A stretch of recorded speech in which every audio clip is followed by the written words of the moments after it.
Ready to enter into this revelation by Swamiji? You can sit with the head, neck, spine in straight line, and even you can have the pen and paper with you to write down the powerful clicks. All right. So let's come to the space of listening and let's begin. The purpose of the description is how to use this modification to lead us to joy, to lead us to bliss. I can say it can lead only to joy, then bliss suddenly happens.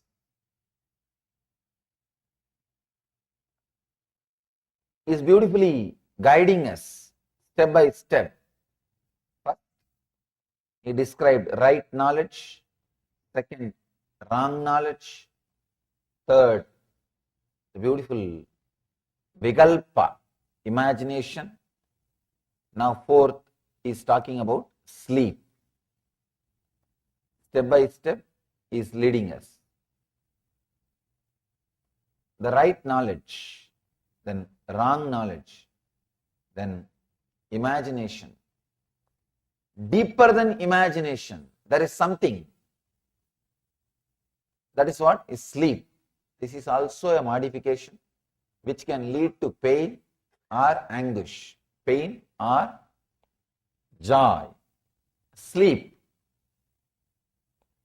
If you understand the word sleep in an ordinary way, what you understand as sleep, we can ask, how can that lead to pain? Sleep always leads only to peace. How can that lead to pain? So, sleep word should not be understood as we understand in a very normal way. Let's see what Patanjali has to say about sleep. Let us understand what Patanjali has about sleep. Abhava pratyaya lambana vrittir nidraha. Abhava pratyaya alambana vriddhi nidraha.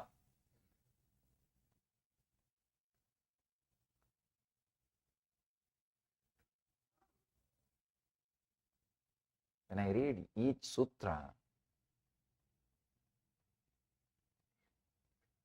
so much of appreciation and respect for Patanjali comes.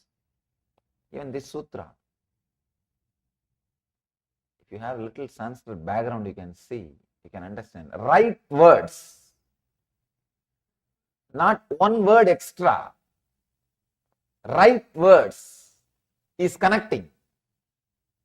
Just one line. He has described different dimensions of sleep. Let me give you the translation. The subtle state where thoughts are not visualized is sleep or nidra.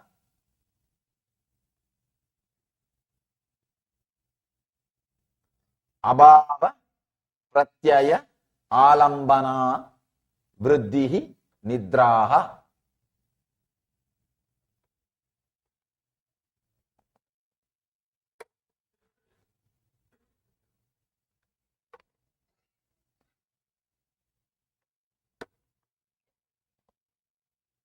The subtle state where thoughts are not visualized is sleep or nidra.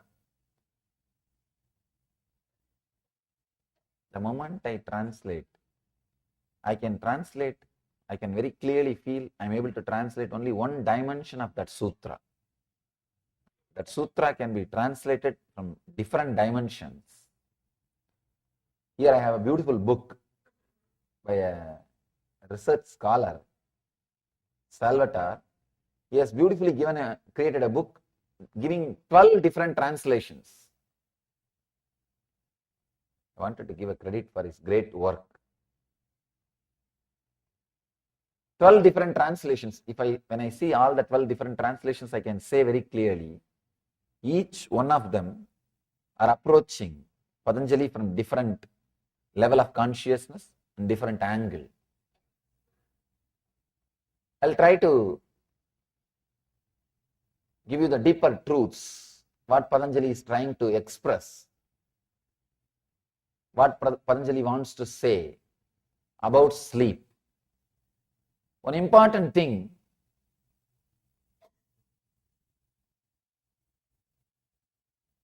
there is no being which does not spend its time, part of its life in sleep. First thing, you can be without right knowledge, without wrong knowledge, without imagination, but you can never be without sleep. You may be able to avoid those three, but you can never avoid sleep. It's almost like you are breathing. Almost like you are breathing. It's your life. 1/3 of your life is spent in sleeping.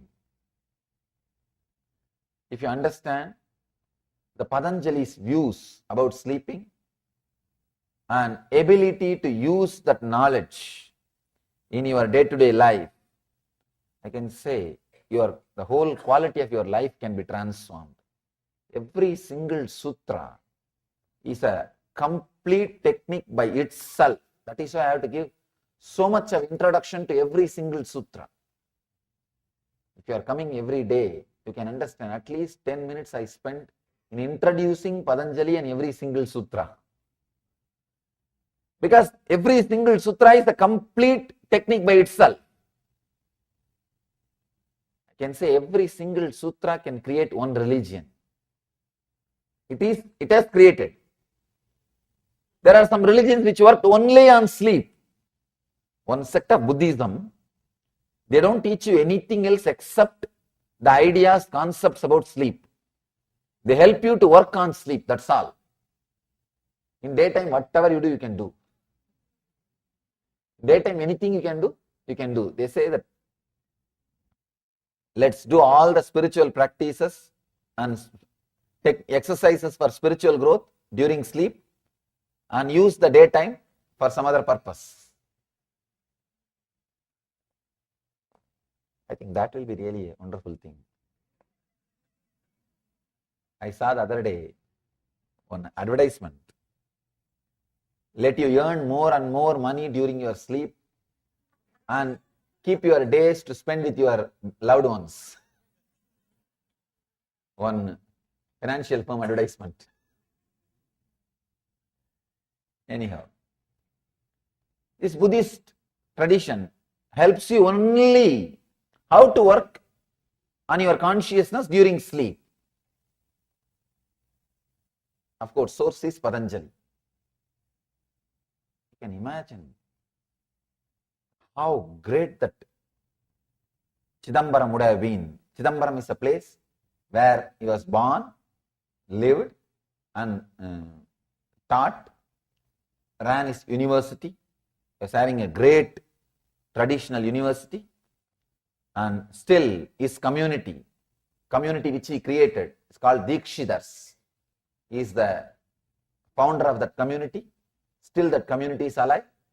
Still they don't take initiation from anybody. Patanjali is Guru. Patanjali is Guru. So still his words are repeated, remembered. I can say some 1,000 families are there. And one important thing I want all of you to know, still that community, none of them cross the border of the town. You will be shocked. It is just 10-kilometer area. They take birth, they live, they marry, they give birth to kids, they die inside that city, inside that town. They don't move out of the town. They have a strong commitment to Patanjali and Nataraja. Nataraja is a Shiva. Shiva is the master of Patanjali. Patanjali became enlightened through the Shiva's darshan. Still, that community has committed itself for this knowledge. Whoever comes to their place, they teach, they share this knowledge, they make this knowledge available, they run the temple, and they have taken the vow, they will not cross the city. Sometimes I feel surprised. Even in this age, can you imagine? The education is available to them. Everything is available to them. But they decided no. We will spend our life, dedication, sacrifice. I can say it is their sacrifice kept this knowledge alive, unpolluted for us. There are so many scriptures which suffered interpolations, but I can assure, guarantee, this book is pure because this community took care. I remember them with all my love and respects for their great service to the sutras. They are called Chidambaram Dikshitars. Still that community is there. They maintain this scripture. They preserve. It's because of them we have this knowledge. They have dedicated their life. It's unimaginable, not moving out of one city from birth till death. There are so many things to see in the world. Even the youngsters, this generation, I have met many of them. I ask them sometime, don't you feel like going outside, or your elders are stopping you? They said, no, we decided to dedicate. Our elders are not saying, they say, if you want to go, you can go. No problem. There are very few, I can say 0.1% went out for some purpose. They also go out to run some temples there, that's all. Here and there, if Nataraja temples are built, they go outside and run the temples. I asked them, why don't you guys feel like going out? They say, no. They call Nataraja as Ambalavana. It's the Lord of that Chidambaram, Lord of the stage. No, he is enough for us. They feel he is the father of the whole community. And father is here, where else to go? There's such a strong feeling connection, commitment. It is they who preserved this whole knowledge. Not a single extra word.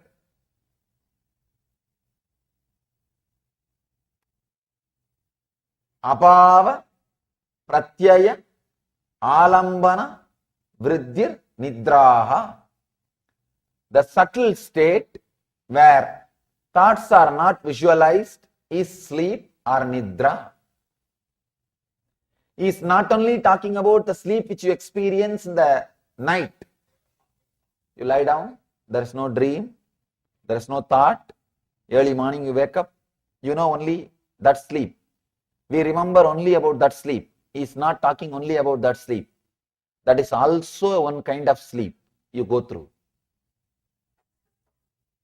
But you go through two other sleeps. The sleep which you experience during waking state. The sleep which you experience during dream state. The sleep which you experience during deep sleep state. Three sleep: waking sleep, dream sleep, sleep.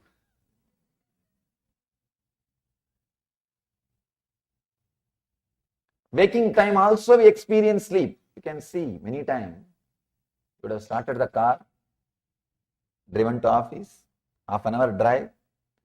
When you park your car in the office and get out of the car, only then suddenly you will remember you drove for half an hour. Half an hour you drove. You turned right, left, stopped in a signal, gave a brake for a cop. You did so many things. You did so many things. But you don't remember. Means sleeping during daytime. It's not only, I'm not talking about the people who have disorders, who sleepwalkers. I'm saying whole humanity is sleepwalking. Except a man who is awakened, who is enlightened, the whole humanity is sleepwalking. Sometimes my disciples find that people who are living around me, they find that clear difference. They will not be able to cope up with my clarity. They will not be able to cope up with my awareness. I tell them this. They can't grasp. Sometimes I struggle with them. Then suddenly I remember, this sutra. Till you are enlightened, no other way. You will have part of your waking state sleeping. You will have part of your waking state sleeping. No other way. Absent-mindedness is one side effect or byproduct of this, what Patanjali calls as nidra. Being absent-minded. Please understand. Not being alive in the state in which you are is what I call sleep. Not being available or not being alive in the state which you are. Otherwise, all problems you face, you have solution. There is no problem which can't be solved. Please understand. I am very clear when I say this. I really mean this. There is no problem which can't be solved. All problems can be completely solved. Only one thing, you need to be available.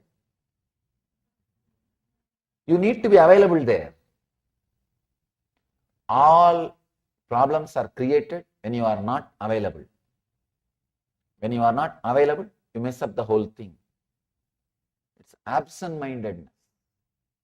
Absent-mindedness, I can say it is very superficial word. Even that can't be the right description.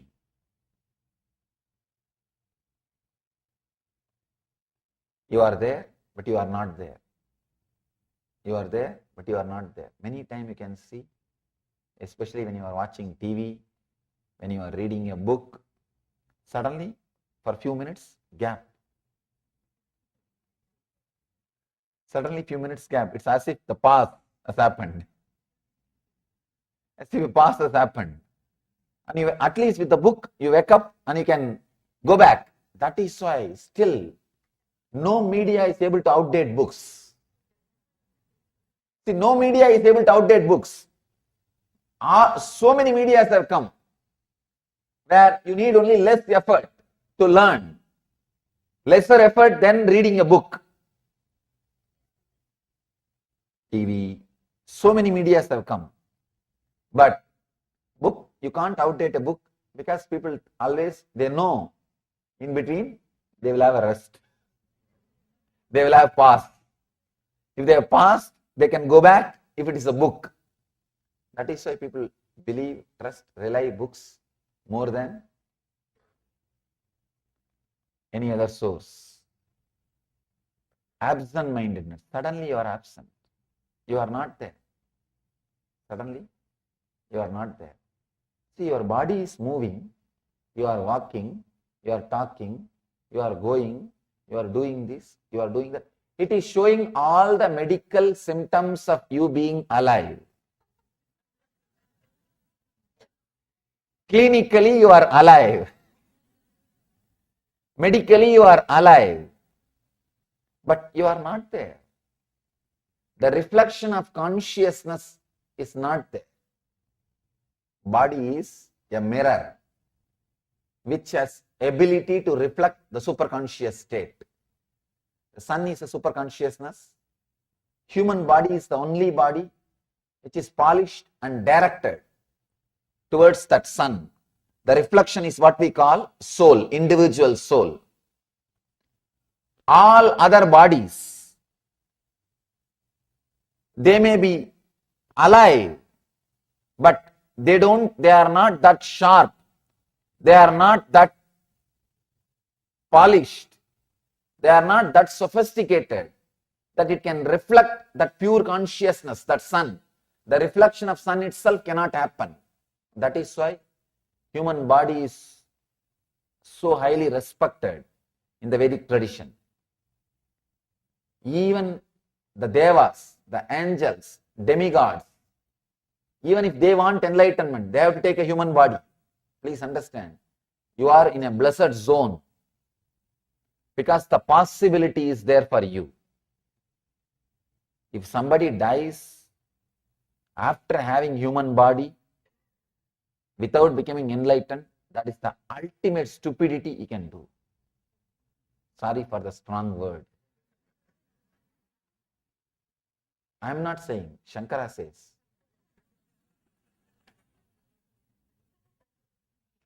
Shankara is saying, Manushyatva, Mumukshutva, Mahapurusha Samsaya. Viveka Chudamani. Sorry, I am using too many Sanskrit words. I will translate. Sometimes I always think that I should not use more Sanskrit words.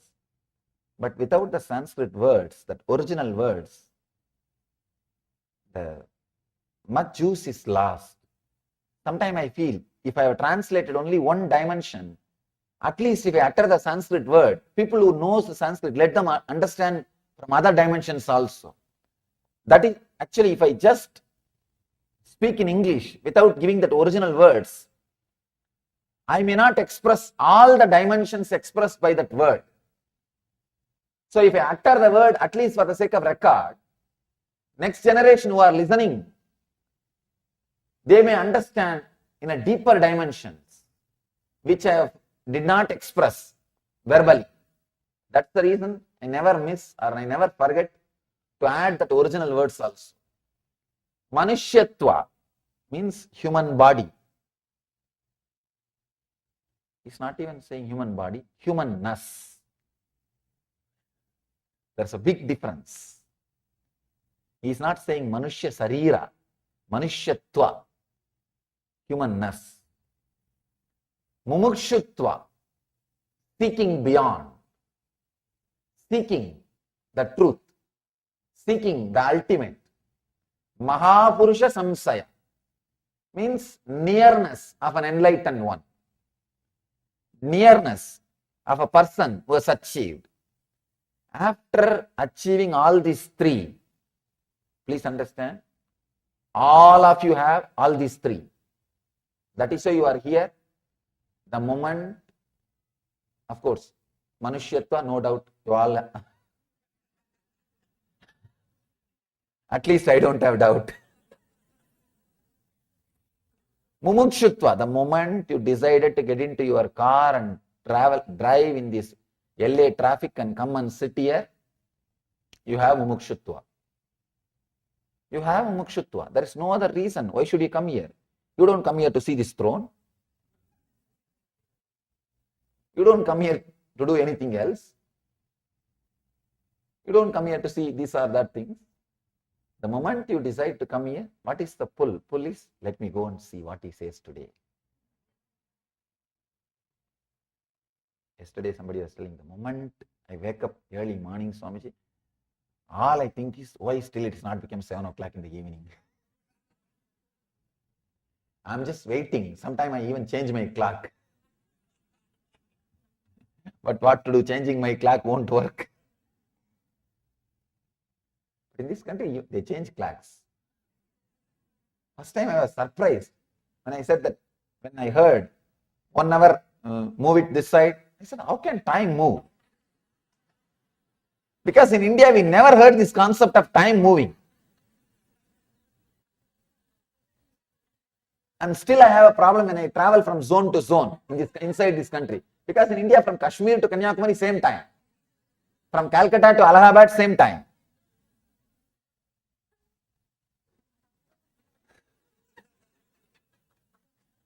I always feel, how can time move? Anyhow, at least time zone also we can understand. But suddenly 1 hour move this side. Anyhow, it's okay. The moment you decide to drive and come and be here, you have mumukshutva. The moment you wake up in the morning and you are thinking whole day about when it will become 6 o'clock, when it will become 6 o'clock I can go. If you are remembering, be very clear. You have strong mumukshutva. Nothing else is needed. Mahapurusha Samsaya. You have the nearness of an enlightened one. Beautifully Shankara says, after all these three, if you waste the time, it's a utter stupidity.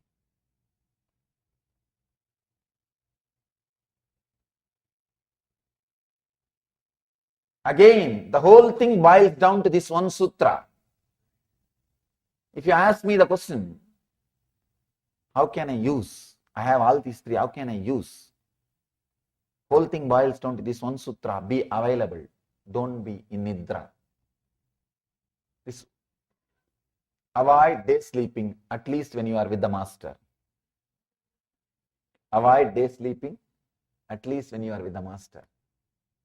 The absent-mindedness, I can say, because of absent-mindedness, people miss many things. The relationship, the life, the decisions, many things they miss. Sometimes, see, being absent-minded, when you talk to others, is one problem. I have a story about that. It really happened. It's a story in my life. In the North India, I was staying in an ashram in Rishikesh. The head of that ashram, that Swami, is a great sadhu, a very pious, wonderful person.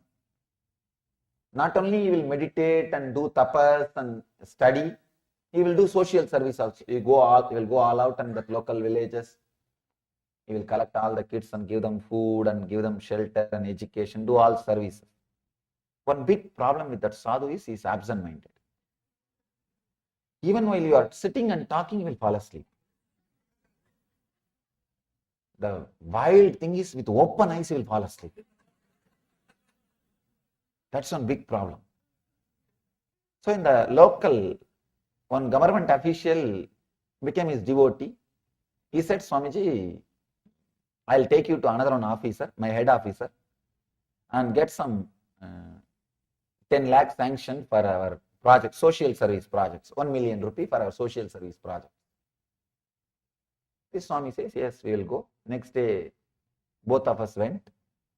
That man took us to his higher officer and we went outside. He said, I can only introduce, I should not sit here and talk. You both of you sit and convince him. We were sitting and talking. That guy started saying what all service you are doing, and he started suddenly bargaining. Means, I will not give 1 million rupee. I cannot give 1 million rupee. I cannot give 10 lakh rupee. I can give only 5 lakh. Then I started bargaining and I started telling this we are doing, that we are doing. This Swami doesn't take anything. It is not going to his Swami and all. It is not going to him and all those things. And he was sitting. Suddenly I saw he slept. He's missing. With open eyes. I cannot wake him up in front of the officer. So somehow I managed, talking. Completed the bargain around 8 lakh. Swami could have kept quiet. He woke up.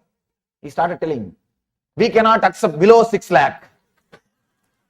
You should give at least 6 lakh. Just now the officer said, I will give you 8 lakh. Suddenly he wakes up and starts shouting in a high pitch.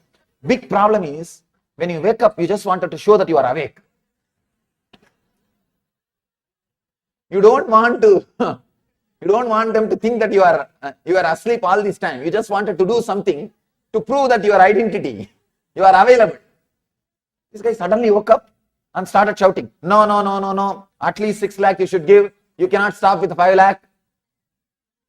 The officer got completely confused.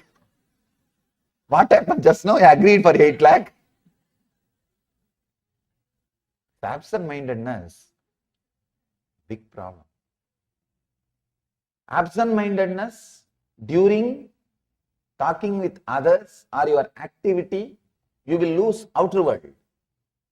Absent-mindedness during your inner planning, inner visualization, inner thinking, understand, that is the worst part. You will suddenly miss some links. You will be thinking, I should start seeking sincerely. I should read this book. Suddenly there will be pause. And after a few minutes, I think I should watch TV. Time is going. I did not go to this show. I should go for that show. I should do that. Suddenly, there is a big pause. The thing which was happening inside you is missing. Understand? The absent-mindedness which happens internally, I can say that is the worst thing. Nidra, which is happening in the internal flow of consciousness, flow of thoughts, is worse than the Nidra which is happening in your outer activities. Absent-mindedness in the outer world, you may have only 1 or 2 problems outside. I have a story about that. I'll read it out.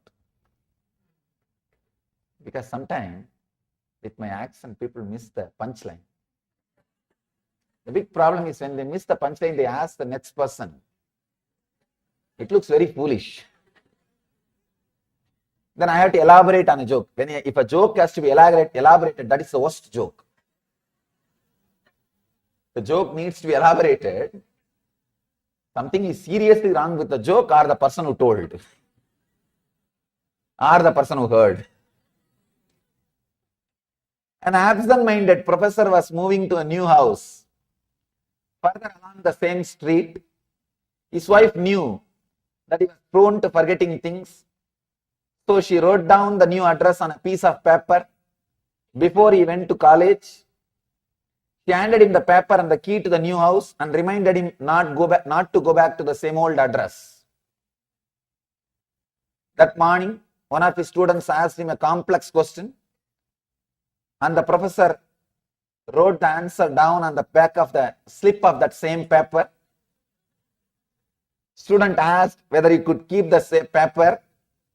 Forgetting what was on the other side, professor said, certainly. In the evening, he returned out of habit to the old house, tried the key and could not get in. Realizing his mistake, he searched in his pockets for the slip of paper with the new address, but of course, there was no sign of it. So he wandered along the street and stopped the first personable-looking lad whom he saw. Excuse me, I am Professor Galbraith.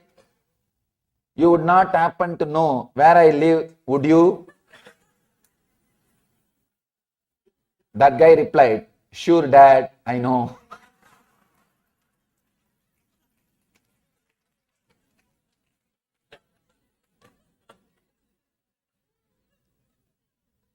Understand? This is too much. This is too much. Absent-mindedness in the outer world. Even with that, you lose only things of the outer world. Look inside, the serious problem, absent-mindedness in the inner world. See, forgetting to take your hat back, forgetting to take your glasses back, these are just simple mistakes. You lose only simple things. But forgetting to keep the seeking, forgetting to keep the things which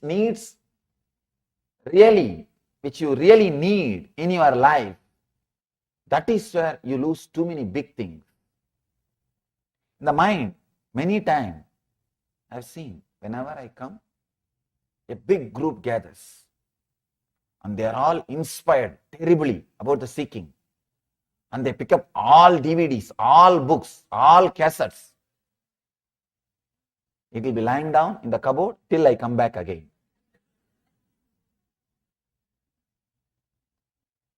No, it really happens. It's like people prepare for when they read some books about exercise, or when they see some show in the TV, or when doctor says you have to exercise, they go to the shop and buy all kinds of instruments and all kinds of books, and it is lying down in the garage for next 2 years. Till they see the doctor again, until the doctor says you have to exercise. Till the doctor again insists, it is lying down in the garage. Means inside your thinking, absent-mindedness. Please understand. Whenever I put a fire inside you, you decide, yes. I think from today, I'm going to leave what Swamiji says.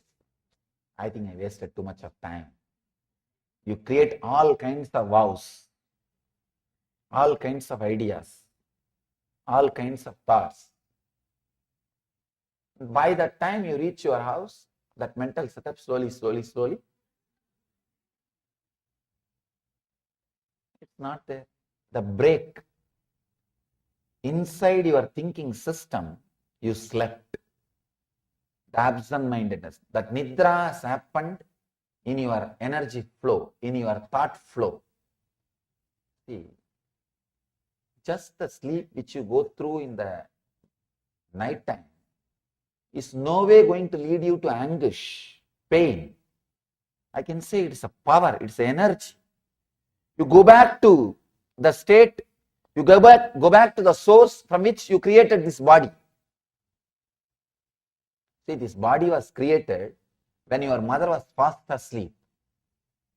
That is why still in India there is a tradition. Pregnant lady, if she is sleeping, she will not be disturbed. They won't sleep, they won't disturb her during sleeping. They say that Brahma is creating the body. Brahma is creating the body, let her sleep. They say she should sleep. When she is fast asleep, the energy which is there inside her womb, in that womb you are created. The creation happens in that womb. Every night you go back to that same energy.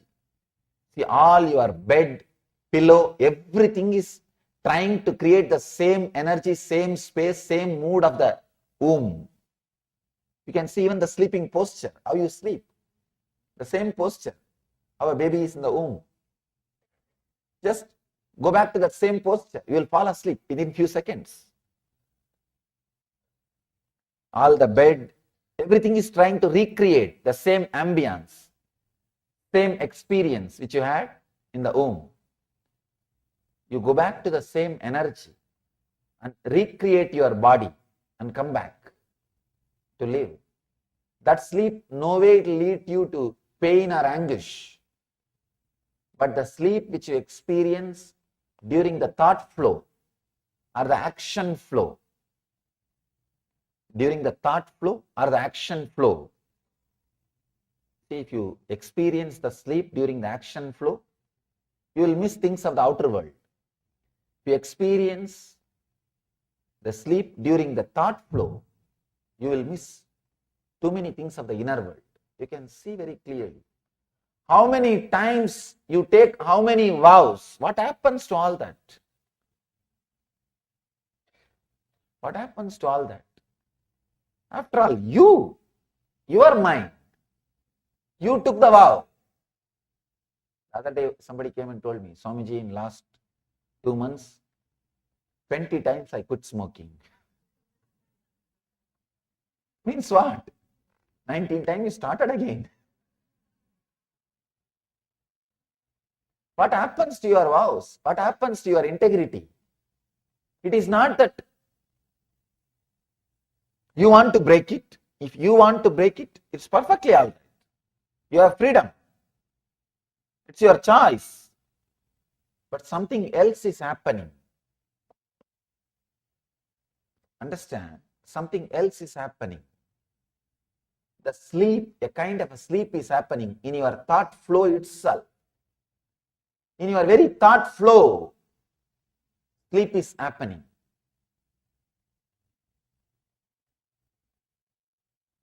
There are two kinds of repairing. Every night when you fall asleep, so many repair work will happen inside your system. It gets rejuvenated. It gets rejuvenated. That's one kind of repairing. The other kind of repairing, it has to be done only when you are awake. You can't be put to sleep and the repairing cannot be done. The physical repair, you can be put to sleep and the repairing can happen. Your tiredness, if you are tired, you can be put to sleep and the tiredness can go away. Repairing can be done. It's like an auto mechanic repairing a car. But the conscious repair, it's like a doctor doing bypass surgery. You can't be put to sleep. The repair work has to happen when you are alive, doing conscious repair. is what I call meditation. Sleep and meditation, both are almost same. The difference between auto mechanic and surgeon. Surgeon always gets paid more because he has to repair while the machine is running. You need to understand, you need to repair while inner chattering is happening. Many times when the inner chattering is happening, suddenly there is a break. Suddenly there is a break. People come and ask me how to repair. The awareness itself will heal half of the problems. One big problem, one big important thing you need to know, the moment you know you are sleeping, you will be out of sleep. The moment you know you are sleeping, you will be out of sleep. The moment you know you are breaking in your thought flow, you will be connecting it. If you know you are breaking, you will be connecting it. People come and tell me, they repent really. Swamiji, how much ever I tried unclutching, my mind sometimes goes here and there. I am not able to unclutch. I tell them, the moment you remember, unclutch again. Come back again, that's enough. Don't bother about few moments which you lost. When you come back again and again without creating guilt, the moments which are lost will be reduced, drastically reduced. But you lose confidence over you if you miss 2-3 times. If you miss 2-3 times, you lose confidence. No need. As Patanjali says, you slip. You slip while you are awake. Even in the conscious flow, you slip. He says beautifully. Again and again, I wanted to repeat that sutra in every level. The subtle state where thoughts are not visualized is sleep. It not only happens during the sleep, it happens during waking sleep also. The waking sleep also two kind. One is with outer world actions. Another one is the inner world thought flow. Be aware of different kind of sleep. That's enough. Then you can start being awake. You can start being alive.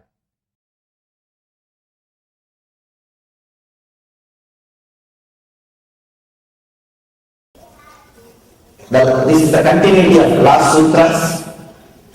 In the last few sutras, Patanjali has explained the 5 modifications of the mind which can lead to suffering or joy. The 5 modifications is right knowledge, wrong knowledge, imagination, sleep and memory. These are the 5 modifications. Please understand. Right knowledge, pramana. Wrong knowledge, viparyaya. Fantasy, imagination, and fantasy is vikalpa. Imagination is vikalpa, and fantasy is not the right word for vikalpa. Imagination is the right word for vikalpa. And sleep, nidra, and smriti, memory. These are the 5 things, 5 modifications of the mind which can lead to either pain or suffering. So Patanjali is saying in this sutra, relaxing from these patterns through constant and intensive practice of unclenching. He says relax from these 5 patterns by constant and intense practice of unclenching. Abhyasa Vairagyabhyam, that's the key. I can say, we moved out of Jivanmukti culture, Jivanmukti tradition because of these 5 modifications. Especially the imagination, sleep and memory. These 3 modifications These three put together, we may call it as wrong knowledge. Many times, we have wrong knowledge about the world, about us, and about the universal energy. Because of wrong knowledge, we move out of this great Jivanmukti tradition, this great living enlightenment truth. Patanjali says, come back. Relax from these patterns through constant and intensive practice of unplugging. People ask me, what is the solution, Swamiji? Here Patanjali gives the solution. Abhyas Vairagyabhyam. That's the key. Abhyasa means again and again and again practice. Vairagya means having the strength. Raga means attachment. Vairagya means beyond attachment and detachment. Raga means attachment. Araga means detachment. Viraga means beyond attachment and detachment. Not suppressing. Suppressing is araga. He says viraga, vairagya, understand. Evolving yourself to a different consciousness, to higher consciousness. Please understand. At the age of 7, you are attached to your toys. Now, do you say you are detached from your toys? No. You are neither attached nor detached. You are evolved. You have evolved yourself from playing with toys.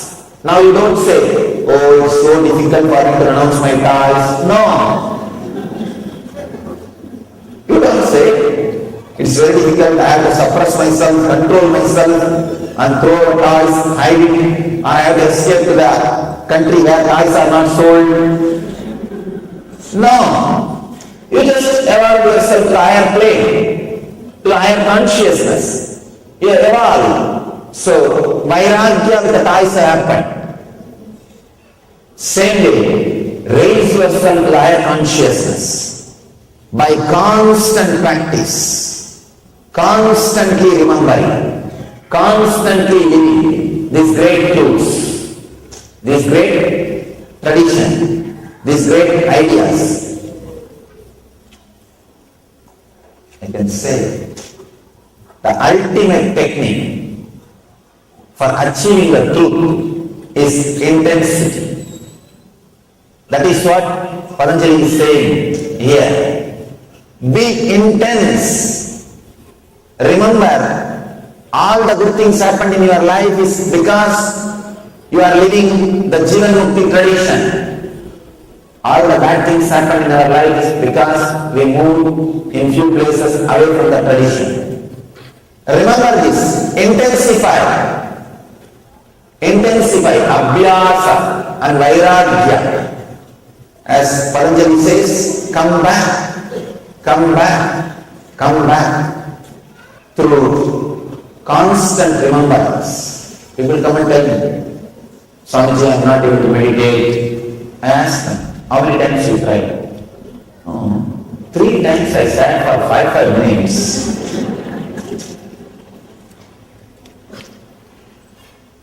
40-50 years you did not bother to control your mind, it was running around as it wants. How can you think, how can you expect it to settle down in 5 minutes of 3 sessions? Then if I take tea, did you sit at 5 minutes continuously? No, between I attended 2 phone calls and twice my husband called. Once my child was crying. Then where is the 5 minutes? This is what is our abhyasa. This is what is our vairagya. Please understand. This is what is our abhyasa, passions. We don't have passions. We don't have intensity. We don't wait.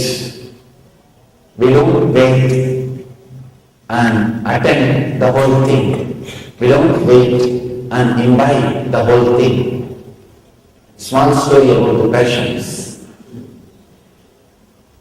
Wife calls husband. Husband picks up the phone between the work and he says, I am doing my work, I don't have time to chat with you. She said, no, I'll just take 2 minutes. I want to tell you something important. This guy says, no, I don't have time. I don't have patience. Quick! She says, I have good news and bad news. Which one you want? He said, I don't have much time, tell the good news. She said, I found out the airbag in our car works.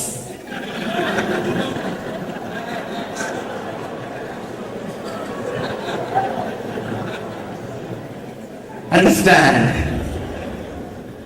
We don't have patience. We don't have patience to look into the situation, to look into our mind, to live with it. We are suffering too much. We are suffering too much without having patience, abhyasa and vairagya.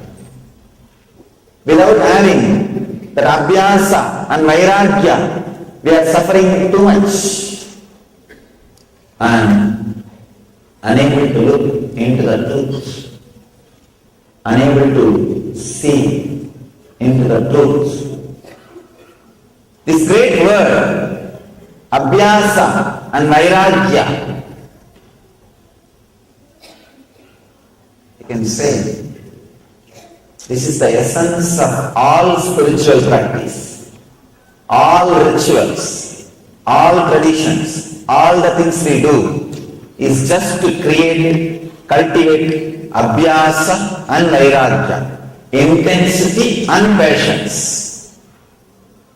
Intensity to do things, patience to look into the things, to wait for the result. Abhyasa and vairagya, either we are restless or we are not intense. Either we are restless or we are not intense. The great truth Patanjali is trying to express today is abhyasa and vairagya, the patience. Again and again, even patience cannot be the right word. Intensity and again and again trying, constant and intensive practice. Whenever you feel like moving away from Dharma, come back. People come and tell me, Swamiji, I want to give up this habit. But again and again mind goes the same way, what to do. Don't feel too guilty about your failures.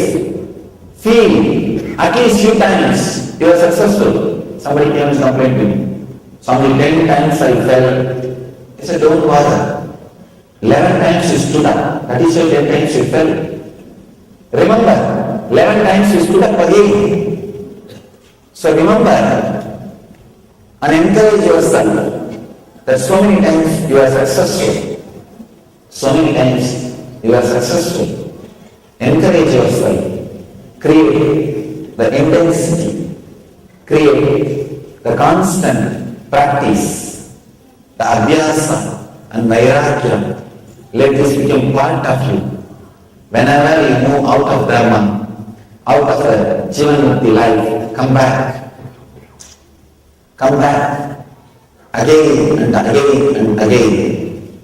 Live sincerely. Even once if you are successful, feel joyful about it.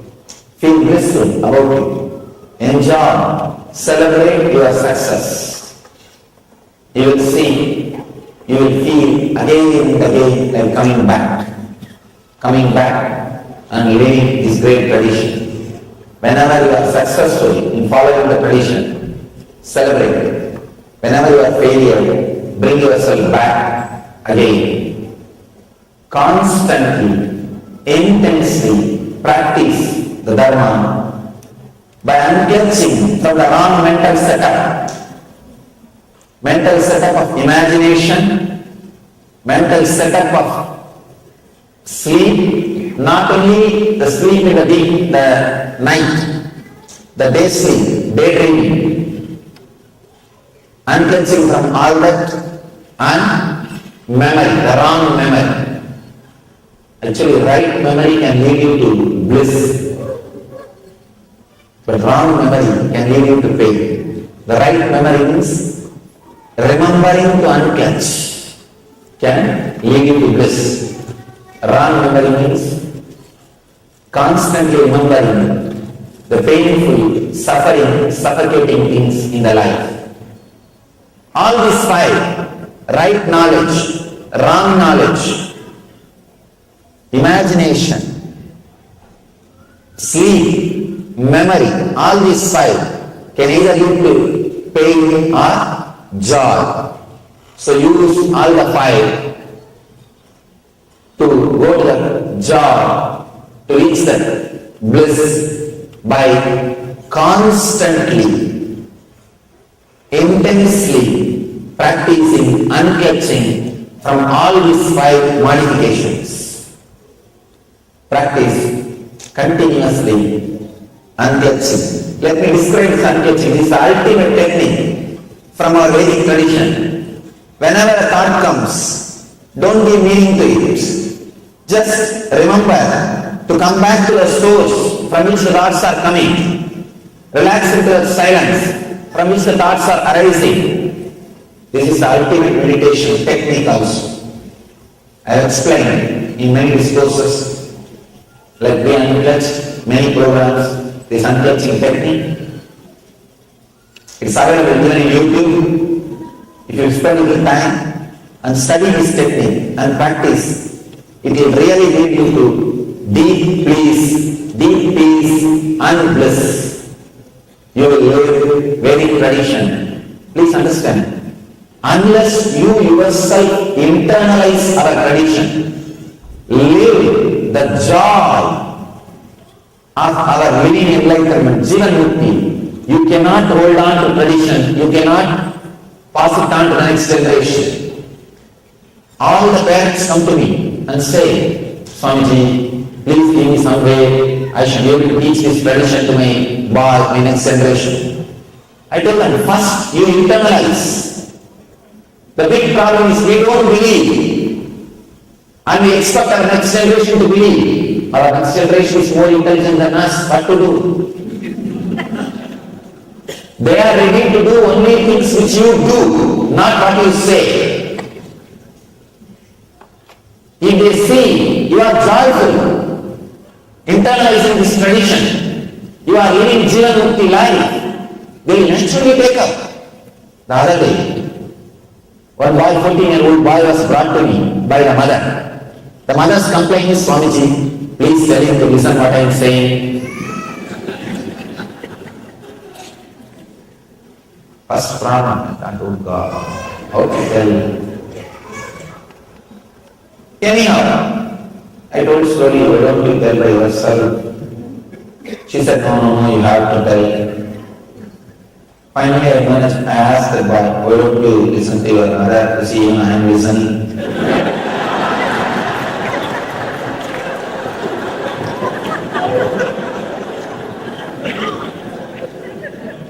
That guy was so shocked. He said, Swamiji, she herself is not happy. If I listen to all her ideas, I will also be depressed like her. I was shocked. I somehow managed that boy. I convinced him, but I was not convinced. What he is saying is true. Please understand. If you want to protect our dharma, protect our tradition and Indian culture, first thing you need to do, drink deep the divine juice. Drink the great tradition. Live it. Imbibe it. Read the scriptures. Listen to these great truths. Internalize them. Live in your life. Please understand.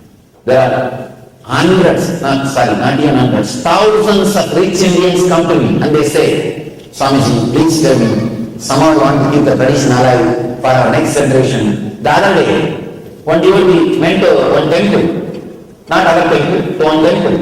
The devotee challenged the temple. If you bring one youngster from your community to your temple, I will give you $100,000. They are not able to bring. They are not able to bring their youngsters, their next generation. This devotee said, if you can bring one youngster from your community to your temple regularly, if you can convince him about what you are teaching, what your temple stands for, sorry, no temple teaches the Western countries. That's a big problem. Our temples should become education centers, not only worship altars. It should become education centers. All our temples are originally made as a universities. Unfortunately, it has become just worship altars. Some places, I am really feeling sad to tell, not even worship altars, political centers. See what we have done with our temples.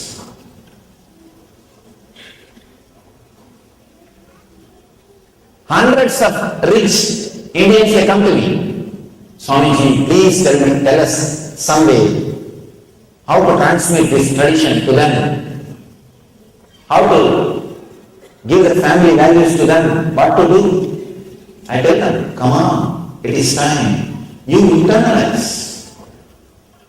You internalize these great truths and show because of these great truths you are living happily.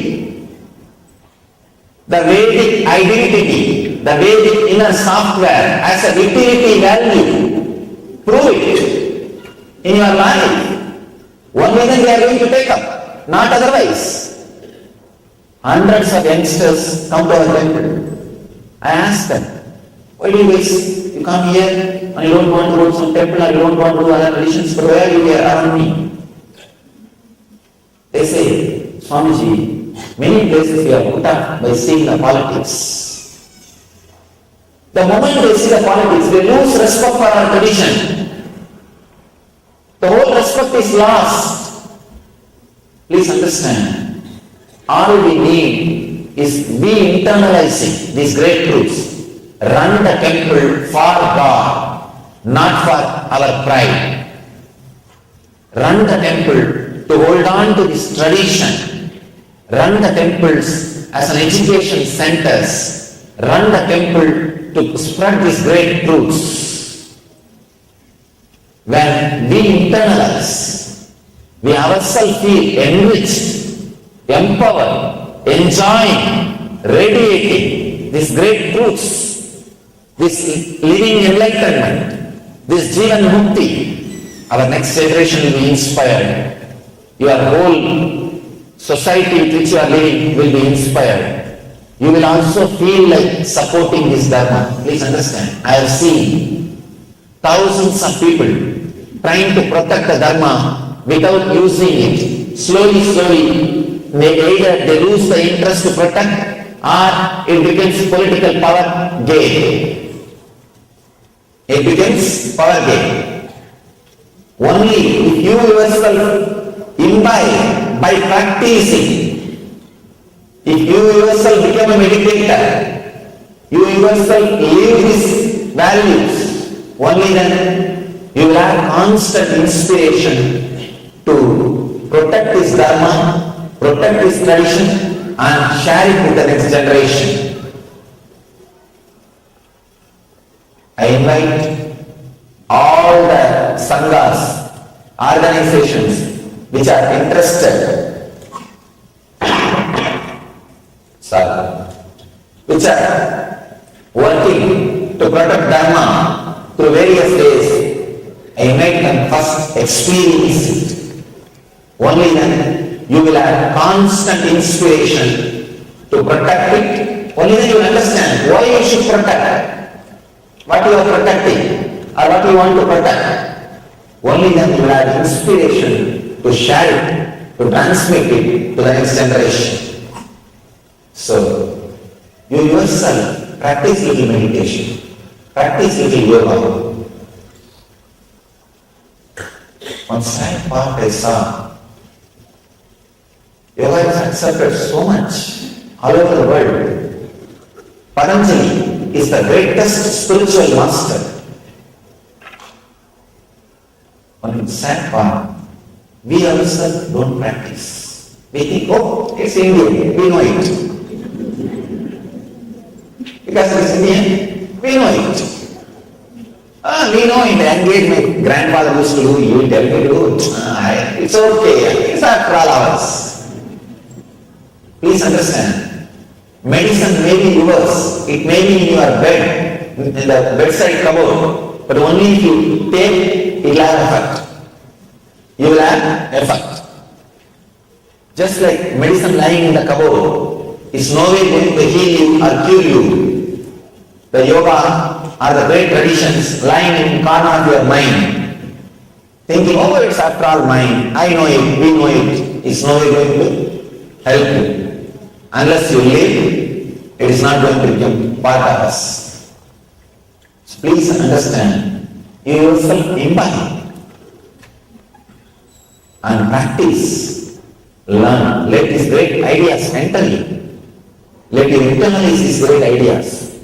Let you meditate a little bit and let you live the joy and bliss of living enlightenment, Jivan Mukti. Only then you will feel, you will know the reason why it should be protected. You will have tremendous inspiration to preserve it. You will have tremendous courage and energy to propagate it, to spread it. So, I call upon India and Indians all over the world, Uttishtata, Jagrata, Pratyavaran, Nibodhata.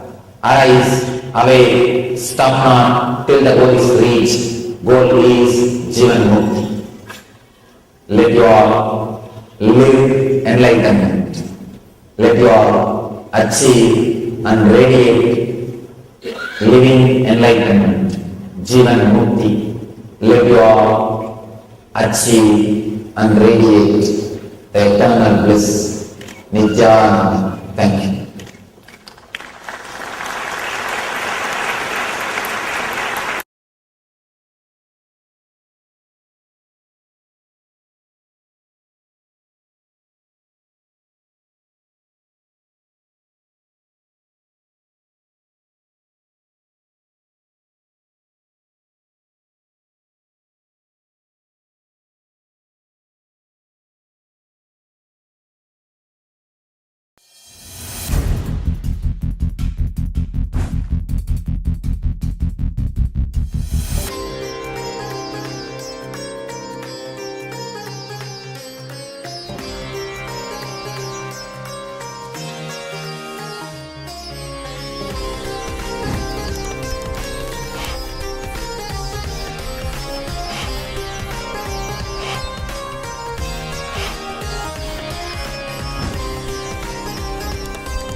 It's my favorite subject. Because I suffer only with this problem with all my disciples. I can say this is one of the obvious, visible gap between a disciple and the master. Not only in the spiritual sense, I can say even a follower and a leader. Anybody can do 80% of the work. Person who is not having absent-mindedness or who is aware to do that last 20% only becomes a leader. Please understand, I am defining a leader. Leader is a person who doesn't have absent-mindedness or is able to do the next last 20%. He is the leader. That 80% running everybody can do the race. The last 20% who runs, he is the leader. So I have a story. An elderly widow and a widower had been dating for 5 years. He finally asked her to marry him. All these jokes, when I come here, I pick up from the American books. Because many jokes I tell here, the Indians can't relate. Even the last joke I said, a professor missing his house and trying to find out. This joke nobody will understand in India. Because if he misses his house, anybody in the street will tell where you are living. See, the whole street will know who are all living in that street. No, really. See, at least in the village where I am, I know the whole, every house. Their name, their kid's name. I know everybody. And not only that, who is having what all with whom. Everything. That's the lifestyle. Sometimes many stories I tell here, all this whole thing goes to India also. Now this time they made live streaming. All over the world people are watching. Many times, these brahmacharis, they ask me, Swamiji, we didn't understand that story at all. Many stories they can't understand, because in India, even especially when I was, the village in which I was born and brought up, it's like a 4th street, all cousin brothers, and the whole village, practically the whole village will be relative, directly or indirectly. Kids will go into any house and eat anywhere and sleep anywhere. Once in a week they will take attendance. And they know all are there. Once in a week, the Friday they will all supposed to go to temple. They will all go to the temple. That time they will take attendance, that's all. It's a huge house. If somebody gets married, they will be given a room, that's all. And it doesn't belong to anybody. I still remember, once they wanted to sell the house in which I was born and brought up, one portion they wanted to sell. They were searching for a document. Finally they realized, for 90 years, nobody is bothered to find out the document or whose property it is. 90 years before the grandfather was there, in his name document is there. Means for last 90 years, nobody questioned whose house it is. Everybody was living. Can you imagine? 90 years means 3 generations. Nobody asked, no conflict arose, whose house it is.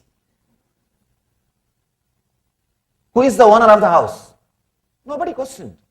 That head of the family, he is there. Whenever some girl gets married, one part of the jewel is given. When a boy gets married, a room is allotted.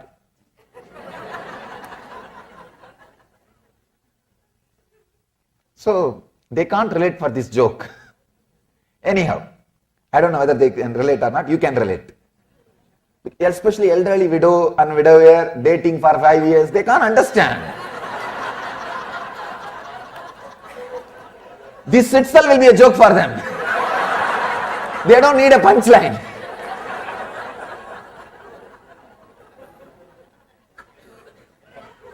No, really, the other day, I was talking to one of our American disciples. He was very sorry for my father. My father died in a very young age. He was 50s, early 50s, he passed away. He was very sorry. And he can't understand that my mother cannot remarry in India. They don't even think. And he is thinking, he can't understand.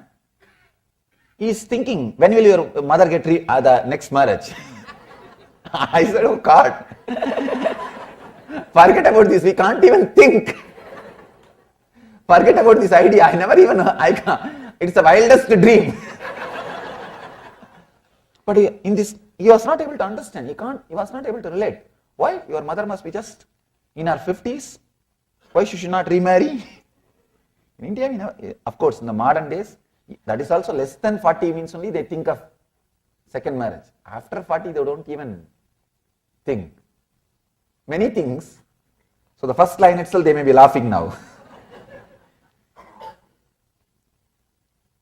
He finally asked her to marry him. And she immediately said yes. But the next morning, he could not remember what her answer had been. In desperation, he decided to call her. He forgot. He says, this is really embarrassing. But when I asked you to marry me yesterday, well, this morning, I just could not remember what your answer was. She suddenly said, oh, I am so glad you called. I remembered saying yes to someone, but I could not remember who it was.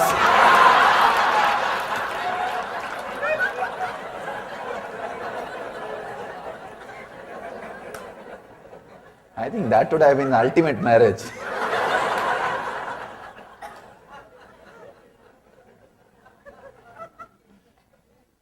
Anyhow,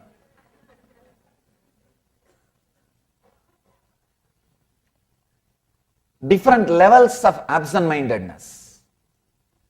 When you are absent-minded, internally, you are caught in addictions, not only addiction to the alcohol or drugs or smoking, not only that kind of addictions. Many addictions, even shouting, freaking out.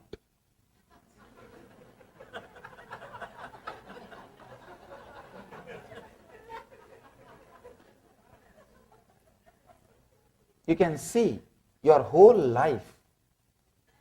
Try to live for a few days with awareness.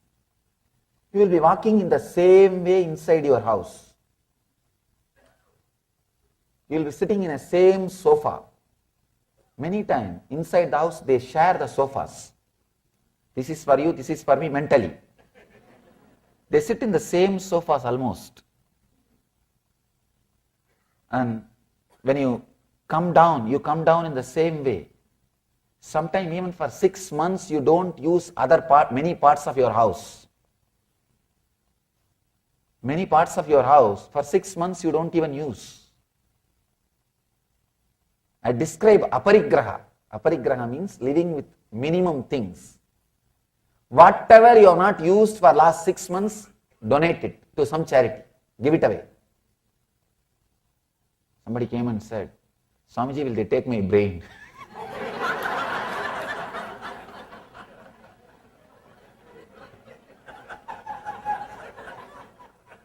I said, that won't be useful for them.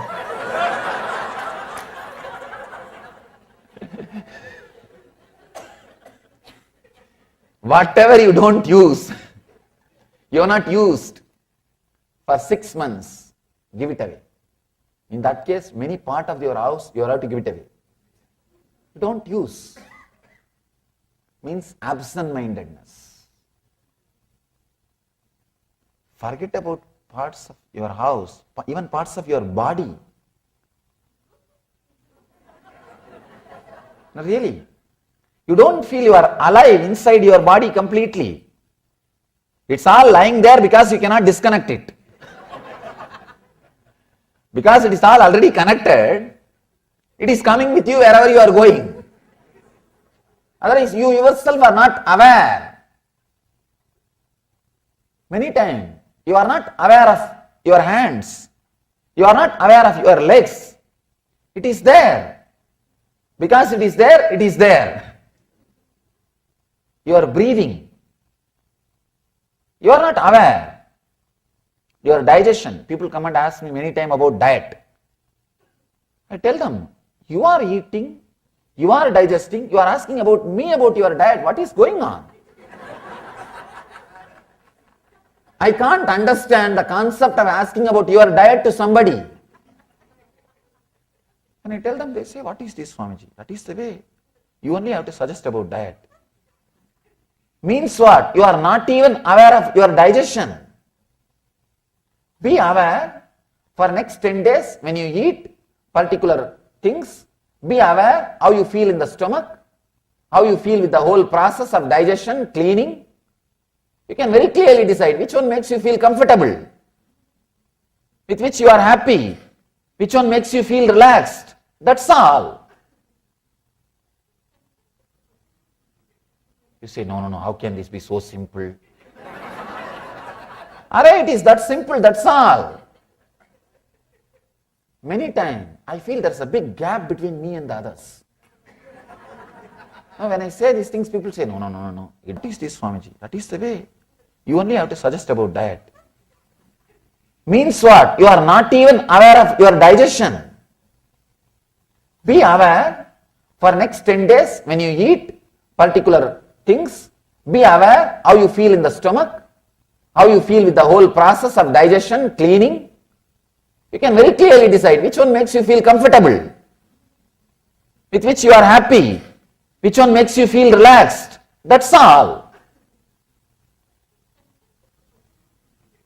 You say, no, how can this be so simple? Alright, it is that simple, that's all. Many times, I feel there's a big gap between me and the others. Now, when I say these things, people say, no, he doesn't know much. How can this be so simple? Just eat and you are digesting after all. Somebody else is digesting for you. Unfortunately, it's not happening. We don't have machines which will do that for you. Of course, now we have machines for dialysis which will do your kidneys work. We have many other machines. I don't think still we have a machine for your digestion. You are digesting. Just be aware of digestion system. Suddenly your body will tell right quantity, right quality, everything. That is why Patanjali never speaks about a particular diet. He only gives you simple suggestions and leaves it. He says, you be aware. Don't be absent-minded. Bring more awareness to your stomach. Bring more awareness to your diet. Bring more awareness to what is happening inside. The moment you dump, you are disconnected. You forget all about your stomach and food till the next meal. One person came and told me, Swamiji, I can't practice yoga. Can you suggest something else? I said, why? He said, there should be 3 hours gap between 2 meals. They say to do yoga, there should be 3 hours gap after meal. Said,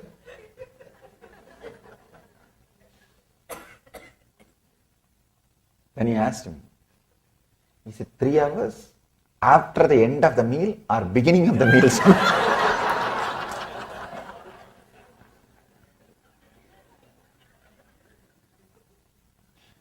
We became so insensitive, disconnected. I want you to remember this only one word. Nidra means disconnected. There are so many definitions of Nidra. This one definition, carry this one definition. Internalize, internalize, internalize. Till you come back tomorrow. Just internalize this one idea. Let this one idea ring inside you. See the sutras, there are 199 sutras. Earlier, the devotees were requesting, please Swamiji, if you talk on 5-6 sutras on one day, we can complete the whole thing in this tour. I said no. I don't want to finish talking just for the sake of talking. At least the batch which is sitting in front of me should experiment with this. That is why I took up only one subject per day. Today is Nidra. Analyze the different dimensions, different aspects of Nidra. You have 3 kinds, 2 ways of sleeping, means 6. Waking sleep, dream sleep, sleep. In that waking sleep, 2. One is external and internal. External is responsible for losing all the outer world things. Internal is responsible for all addictions. Many times you decide, you don't execute. Means what? The vow, the strength, the sankalpa which has happened in your system is disconnected before even it spreads your whole body. For example, you decide, let me stop smoking. That sankalpa, it travels through your nervous system. Before even it occupies your whole body and brings it under the control and becomes an action, it is broken. The nidra has happened. The pass has happened. Your screen has gone into power saver mode. Because I am struggling with this Kindle. Every 10 minutes it goes to power saver mode. Your system goes to power saver mode. Understand, you don't have to save power because you are not connected to battery, you are connected to electricity directly. This machine has to save power because it has a battery. But you are connected to cosmos without socks. I was walking in India, I did a Padayatra this January. I am filled with so many memories and experiences of that wonderful Padayatra. Because I went to live with the villages. After my mission started, first time I am going back to villages and living. 9 years I lived with them before the mission started. 9 years I spent my life with Indian villages. I can say that is the best place to live on the planet Earth. Best place to live on the planet Earth is Indian villages. Indian villages. Especially where the TV has not penetrated. I can say still at least 10,000 villages are there in India. They don't know who is the Prime Minister or President of India. I am not talking about America or other country. They don't know who is the Prime Minister or President of India. And not once police has entered that village. Not once anybody from that village has gone to any court. They don't have any connection with law enforcement department and government of the country. Not a single one would have even heard about the word tax. Forget about paying. They wouldn't have even heard about the word tax. I can say at least 10,000 villages are there still in India. Totally 4,60,000 villages are there in India. At least 10,000 are there. They are there. Living the Dharma. The Swami of that village takes care of the whole smooth flow of everything. They live. And I went back to live with them. Somebody from the different tradition came. I was walking without shoes. How can an enlightened man walk without socks directly touching the ground? I said, what do you mean? Only an enlightened man has to walk on the ground, touching the ground, because earth will feel blessed. He says, no. Earth will suck the energy. Whenever I walk, I feel depleted. I said, foolish idea. Stop believing these ideas. One important thing. If you start believing some idea strongly, you will start experiencing it. Stop believing the idea that you will be drained of energy.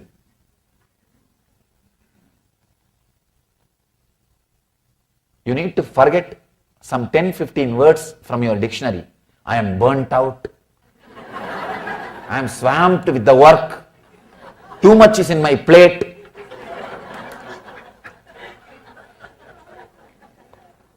All these foolish words. I am so happy my brahmacharis don't know all these words. Really. All these words create that experience. When you start believing, you start creating that experience. I can say these are some of the poisons put inside your system. Slow poison put inside your system. I told him, understand, you are suffering and you will continue to suffer if you carry these words like earth will suck my energy, this will suck my energy, that will take away my energy. That's one group which teaches. Keep your eyes always closed whenever not needed. Open it only when you need. Otherwise the biomagnetic power will go away through your eyes. Oh God.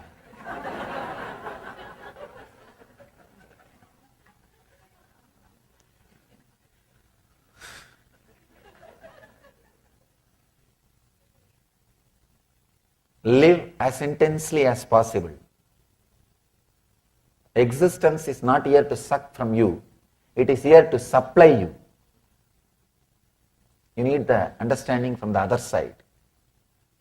You need the understanding from the other side. It constantly rejuvenates you.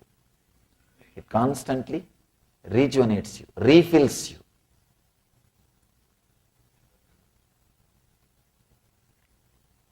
The disconnection which happens inside is responsible for addiction, dullness, and unable to keep the intensity in your life.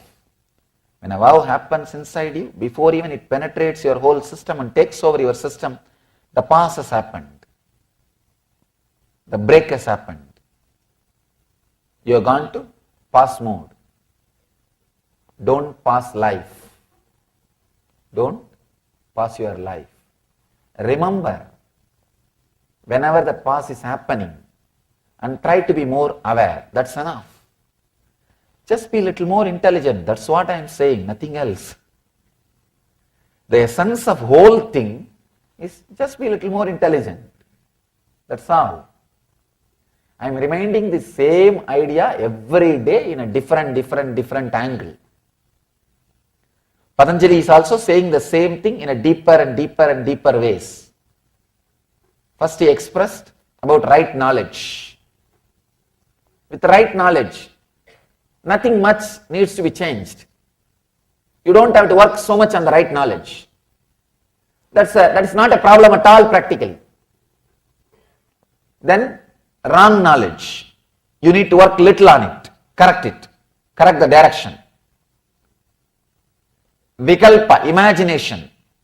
Not only you need to correct the direction, very content has to be changed. With the wrong knowledge, it's only wrong direction. With imagination, the very vehicle which you are sitting is wrong. With wrong knowledge, you only need a navigation. With imagination, the very vehicle on which you are sitting is wrong. I have a story about imagination.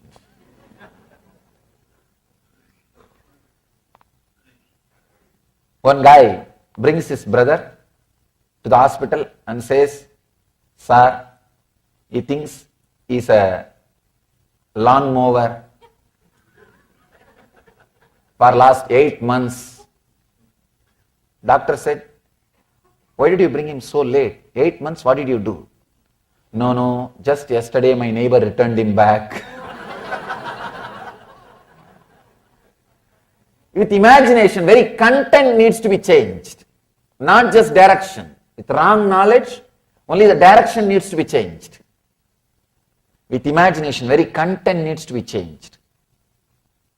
The subtler than that, next level, sleep, very road needs to be changed. The very road needs to be changed. That's a nidra. Subtler and subtler modifications of the mind on which you need to work. The second level nidra, dream sleep. Please understand the dream sleep. The dream, you can see, you completely have the confused identities. It is not chronologically clear. Sometime you will feel you are going to your school with your wife. Of course, in some countries it happens.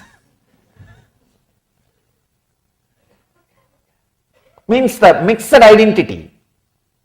You will experience some incidents which happened in the 50 years age and 20 years age, you will confuse it and you will see that in dream.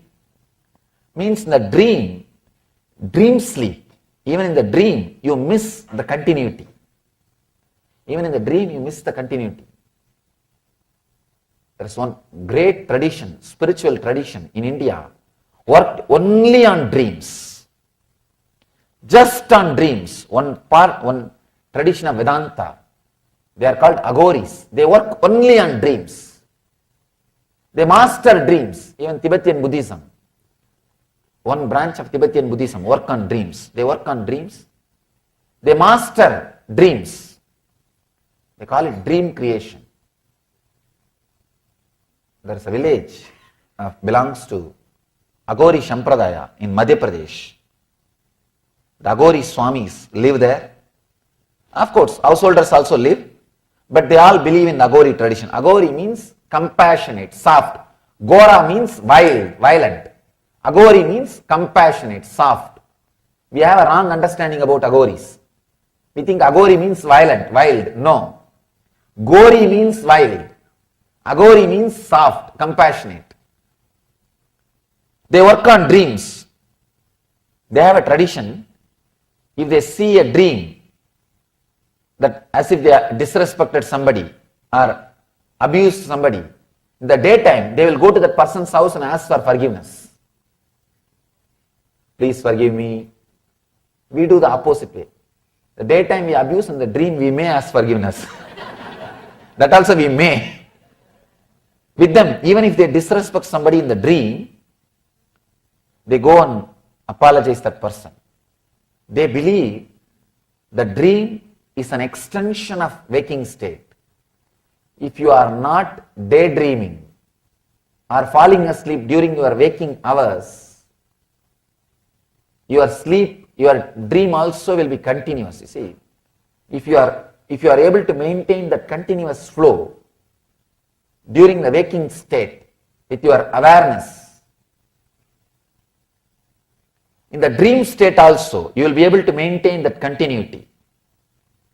They use that dream state to solve all their problems, to find out the mysteries of the planet Earth and the universe. This great mathematician Ramanujan from South India, he had mastery over dream. Any problem, he will just contemplate in the night and go to fall asleep. In the dream he will have solution. Next day morning he will just repeat the solution. He doesn't know the way how he settled. He says, I don't know the method, but I know the result. That's why somebody started suspecting that he may be stealing the answers from others. If somebody asks, how do you know the answer? He's a great devotee of Solingapuram Mahalakshmi. There's a Devi, Lakshmi Narasimha. Narasimha is the incarnation of Vishnu. It's a great devotee of the Lakshmi Narasimha. He says, though Solingapuram Mahalakshmi told me, that's all. He has mastered the dreams. If you are able to be aware, even while the dream continues, you will use your dream to enrich your life. Please understand. If you can master this art, God, I can say, your whole life will be totally different. You can achieve straight away whatever you want. Mastering your dream means being aware even while you are dreaming. Not letting that breaking or the pause happen while you dream. You may ask how to do. There is a beautiful technique, very powerful technique from Tantra. Visualize something which you like. Even Patanjali speaks about the technique. He gives in Vibhuti Pada. He gives in next Sadhana Pada and Vibhuti Pada about the technique. Whatever makes you feel very pleasant, something, if some person, if you feel very pleasant by remembering your master, or by remembering your beloved, or by remembering some scene like a beach, if you feel very pleasant about somebody or something, just remember that alive inside while you fall asleep. Lie down in your bed, just remember that alive, vivid, visually, in multicolor, 4 dimension, vividly, remember, and continue to be with that till you fall asleep. Try this just for 10 days. You will see that vivid picture, vivid visualization, that vivid experience will penetrate your dream state within 10 days. And that will continue to be there throughout your dream. Means you have mastered the dream. You may think, how can this happen in just 10 days? Try, you will see. But only one condition. You have to choose something which really makes you pleasant. By remembering which you feel very pleasant.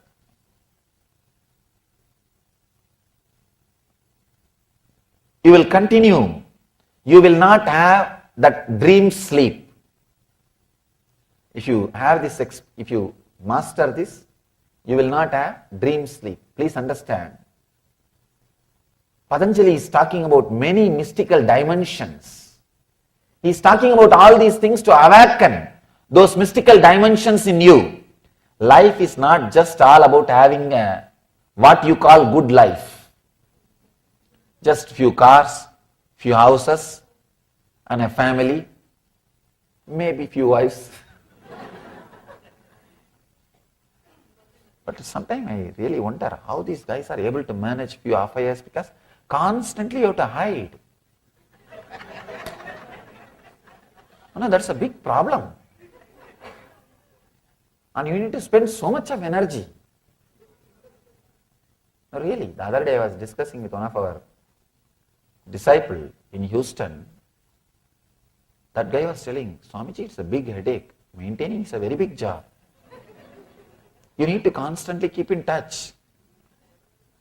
And anyhow, that is not all about good life. I asked him, we were discussing, he was talking about one subject, in particular field, in this country especially, the Indians are very good, it seems. I was talking about the medical profession and few things. I asked, how come? How it is happening? He said, first thing, the worry about maintaining other affairs are less, Swamiji. When you start maintaining, it's a big responsibility. Anyhow, it's like a big load.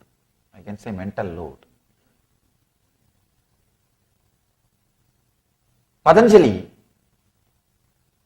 gives all these methods and techniques to awaken the higher energies inside you. He is not talking, he is not interested just to stop your that good life. What you call it, good life? No. What you say, that family, house and money and health. No, he says no, that is not all about life. There are so many other things which you can experience if you can have human body. It's like, you see, what is good life, you go to Hawaii and you know all the most frequented places. You stay there for a few days and you see only those few places and come back. That may be equated as a good life. But seeing every place, experiencing everything is what I call complete life, yogic life. That is what here Patanjali wants you to live. You come here and what you call that, the definition. See, whenever you go to a new place, you know the tourist guide is there. The tourist guide will say few places which they got sponsor, that's all. They would have got sponsor from few people about those few hotels, few restaurants and few beaches and few places they will talk about, and you do that one or two things and come back. Same thing most of us do in the planet Earth. When you come here, you see the tourist guide which your parents are carrying.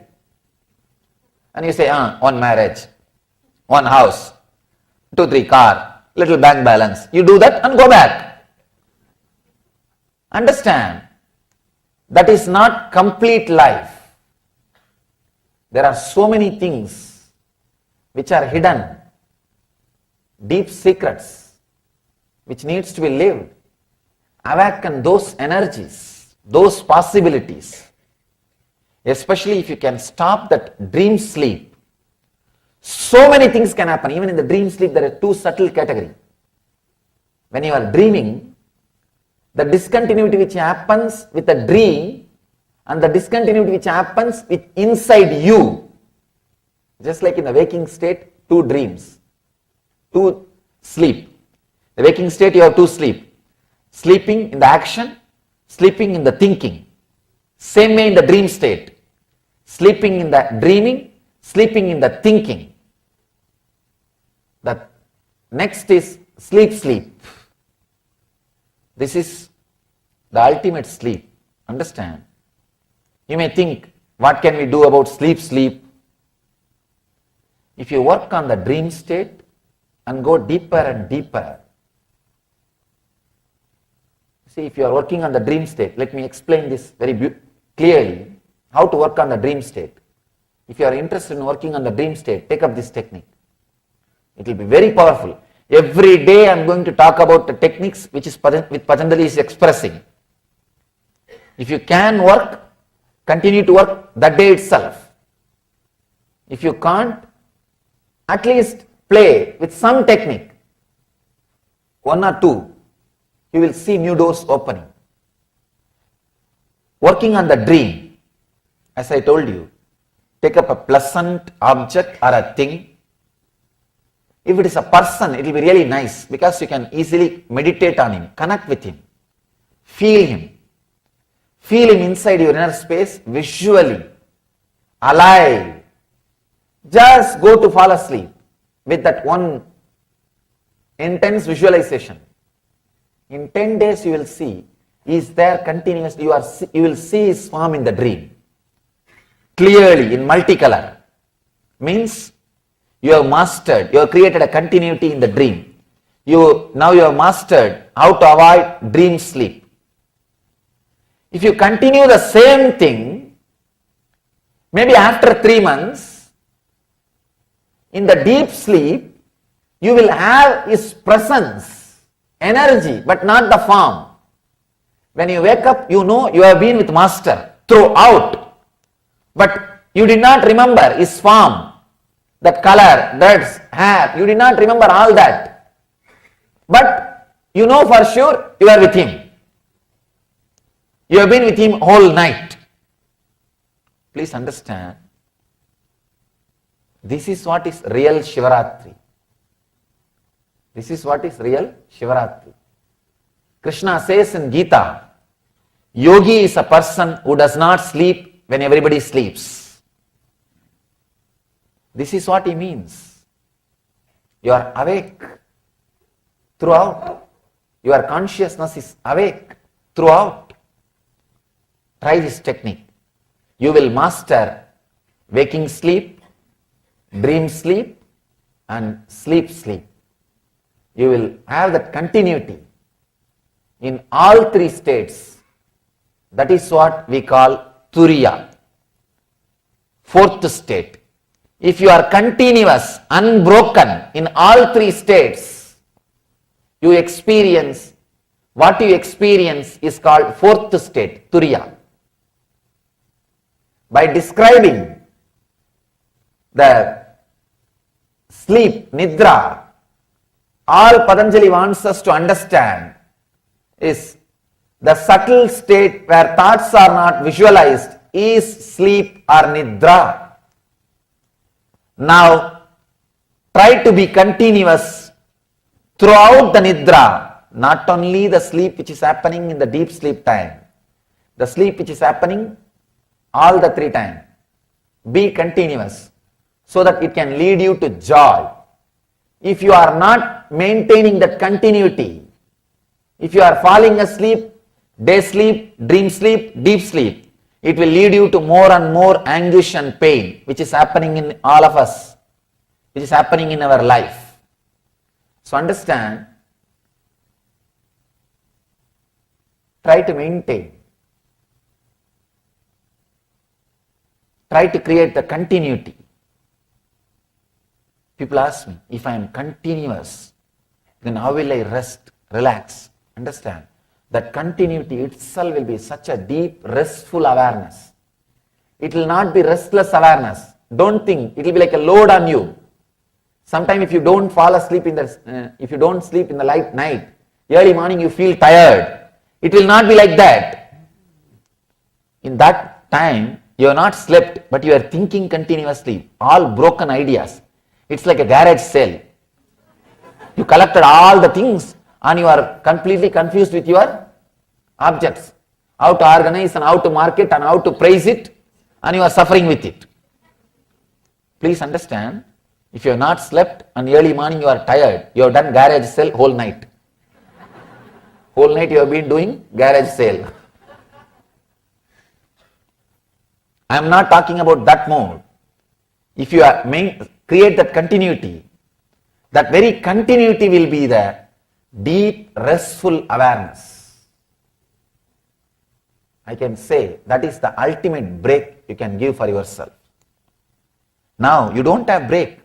Break is not under your control. The continuity is the ultimate break. It looks paradox. Please understand. It looks paradox. Now you think you have a break. You have a break sleeping, dream, waking. You think you have a break. That is not a break. Continuity. Having the continuity, mastery over the break is a break. Understand? Now there is a break, but you don't know when it will break. Mastery over the break is the real break. I have a story for you about break. A huge fire broke out near a farm. The county fire department were called out, but the blaze was too big for them to tackle. So a call for additional assistance was made to a part-time volunteer force. The volunteer brigade turned up in a dilapidated old truck which spluttered along the track leading to the fire. The county fire chief was about to apologize to the farmer for the embarrassment the volunteer force was causing, when to his amazement, the volunteer truck fearlessly drove into the very heart of the fire. Within minutes, the center of the fire was extinguished, breaking the blaze into two controllable sections. An hour later, the entire fire was out. The farmer was so impressed that he immediately presented the captain of the volunteer force a check for $1,000. The local newspaper man asked the captain what he was going to spend it on. The guy says, "I am going to get the brakes on the damn truck fixed."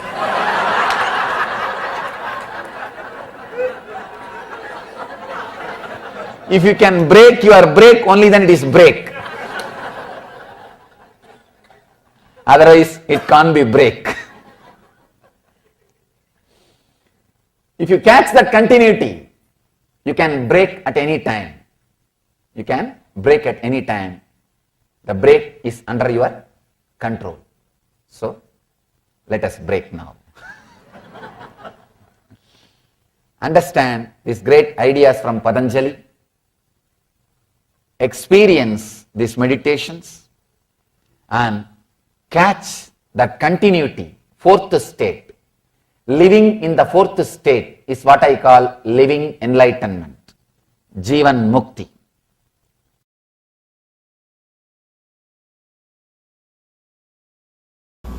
Now I am going to present few great truths about the collective consciousness, which may surprise you,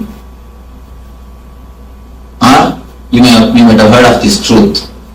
Whatever it may be, whether it is new or old for you, try to analyze as much as possible. Try to analyze till your logic feels tired, till your logic falls. Try to analyze till your logic falls. First thing,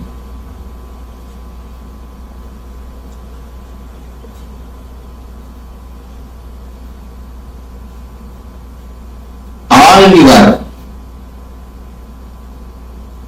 minds are not individual, separate pieces of the universe. It is all one and the same. All your minds are interlinked. Not only interlinked, directly affects each other. That is what we call collective consciousness. It straight away affects each other. Your thoughts are just as infectious as your cold. Your cold. People may escape from your cold. It is not so infectious, but your thoughts are much more infectious. then cold. If cold comes, if you catch cold from somebody, you may suffer only few days, that also physically. But when you catch thoughts from people, not only you suffer mentally, you suffer forever. It's not only mentally, you suffer forever. Same way, anything you think affects the people who are staying around, and not only people who are staying around, whomsoever is living in the planet Earth, they are touched by your thoughts. Understand? Now naturally our intellect will resist. How can this be true? Receive all these things. Now we will then later on the question and answer session we will analyze it one by one, inch by inch. First truth I declare, all of you are not, all of us are not different beings, different minds. We are all totally interlinked, closely networked. Any of my thought can transform you, any of your thought can touch me. We are not watertight compartmented. We are not separate individuals. You are not an island. Please be very clear, you are not an island. There is only one thing called collective consciousness. Next truth, not only in the mental level, even in the deeper conscious level, the more deep you go, the more deeply you are connected. The more deep you go, the more deep you are connected. Sachidananda, get that NSP diagram. I will try to explain a simple truth. Please understand, this is the physical layer, physical body. This is the pranic body, the second level, third level, fourth level, fifth, sixth, seventh. You have the 7 layers of bodies. In the physical layer, for example, the physical level, you are here. I am here. And God is here.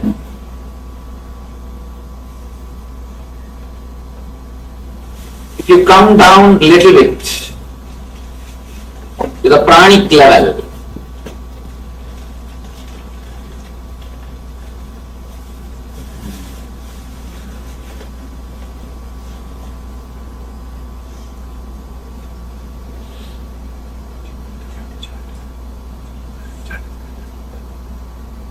you see, in the physical level the distance is too much. In the pranic level, if you come down to little subtle level, pranic level, the distance between you and me is reduced. Here the distance is too much. Here it is reduced. And if you come down little more, the mental level, again the distance is little less. If you come down little deeper and deeper, the distance between you, me, God. When you come down, when you go little deeper and deeper, the more deeper you go, the distance is less. The more deeper you go, the distance between you, me, God will be reducing.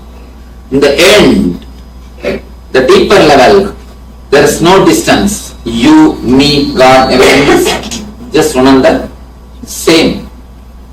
The only in the physical level. Everybody can hear. Really. Take another mic, no? Take the other mic. Take the other mic.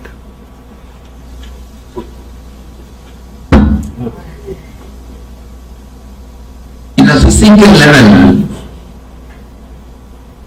the distance is too much. distance is little less. And in the mental level, distance is little less. It is getting reduced. The more deeper you go, the more sensitive you go, the distance is reducing. The distance is getting lesser and lesser. In the end, nirvanic body, you, me, God, all the three are the same. There is no distance. The physical level,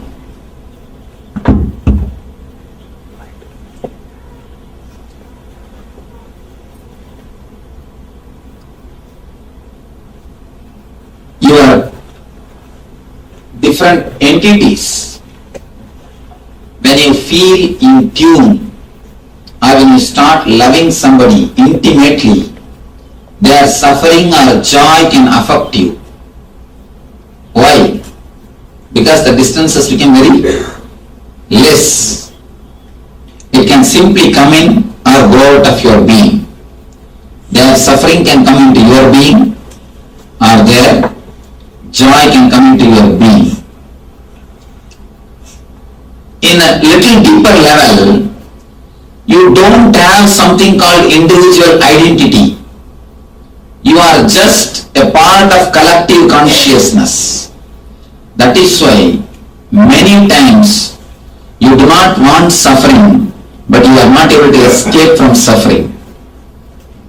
Again and again, whether it is physical disease or a mental depression or the spiritual bondage, even though you don't want, you have to undergo the suffering because you are not clear-cut enough. You are not aware that you are part of the collective consciousness. The moment you become aware, you don't have an individual identity. You are part of collective consciousness. You don't have separate ego except your identities, your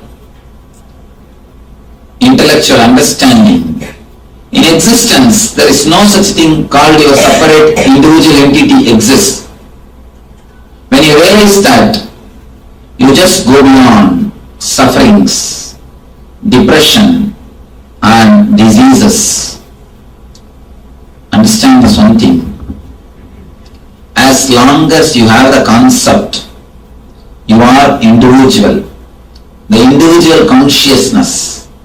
As long as you have individual consciousness, whether physically or mentally or in being level, spiritually, you will be continuously suffering. Why do you think continuously you are resisting the nature? Whatever nature offers, you resist. There is a beautiful saying, man as a rule is a fool when it is hot asking for cool, when it is cool asking for hot, always asking what is not. Always asking what is not. When it is cool, you resist. You think you are different from the existence. I have seen sannyasis, enlightened masters, living in Himalayas with just this normal cloth in the cold, in the snow, and I myself lived years. Never body was disturbed. Never body was disturbed because I never had the thought that I am different from the nature. Only when you start thinking you are different from the atmosphere or the existence or the air which is there near you, you start resisting it. A very simple thing, just now you can practice. If you are feeling cold, just relax and observe, witness in which area you are feeling cold. In that area, don't resist the atmosphere, don't resist the air, don't resist the temperature, don't resist the existence. In that area, just say to yourself, I am not going to resist the nature. I am not going to resist the existence. Let me relax. Just consciously decide and relax. In few minutes, the idea of cold will disappear. It may look, immediately what we do is, we put the next extreme question. Can we do this in the time of snow and can we survive? Because our mind always goes to extremes. You can, if you can do it totally. And you don't have that much of totality. We don't have that much of clarity.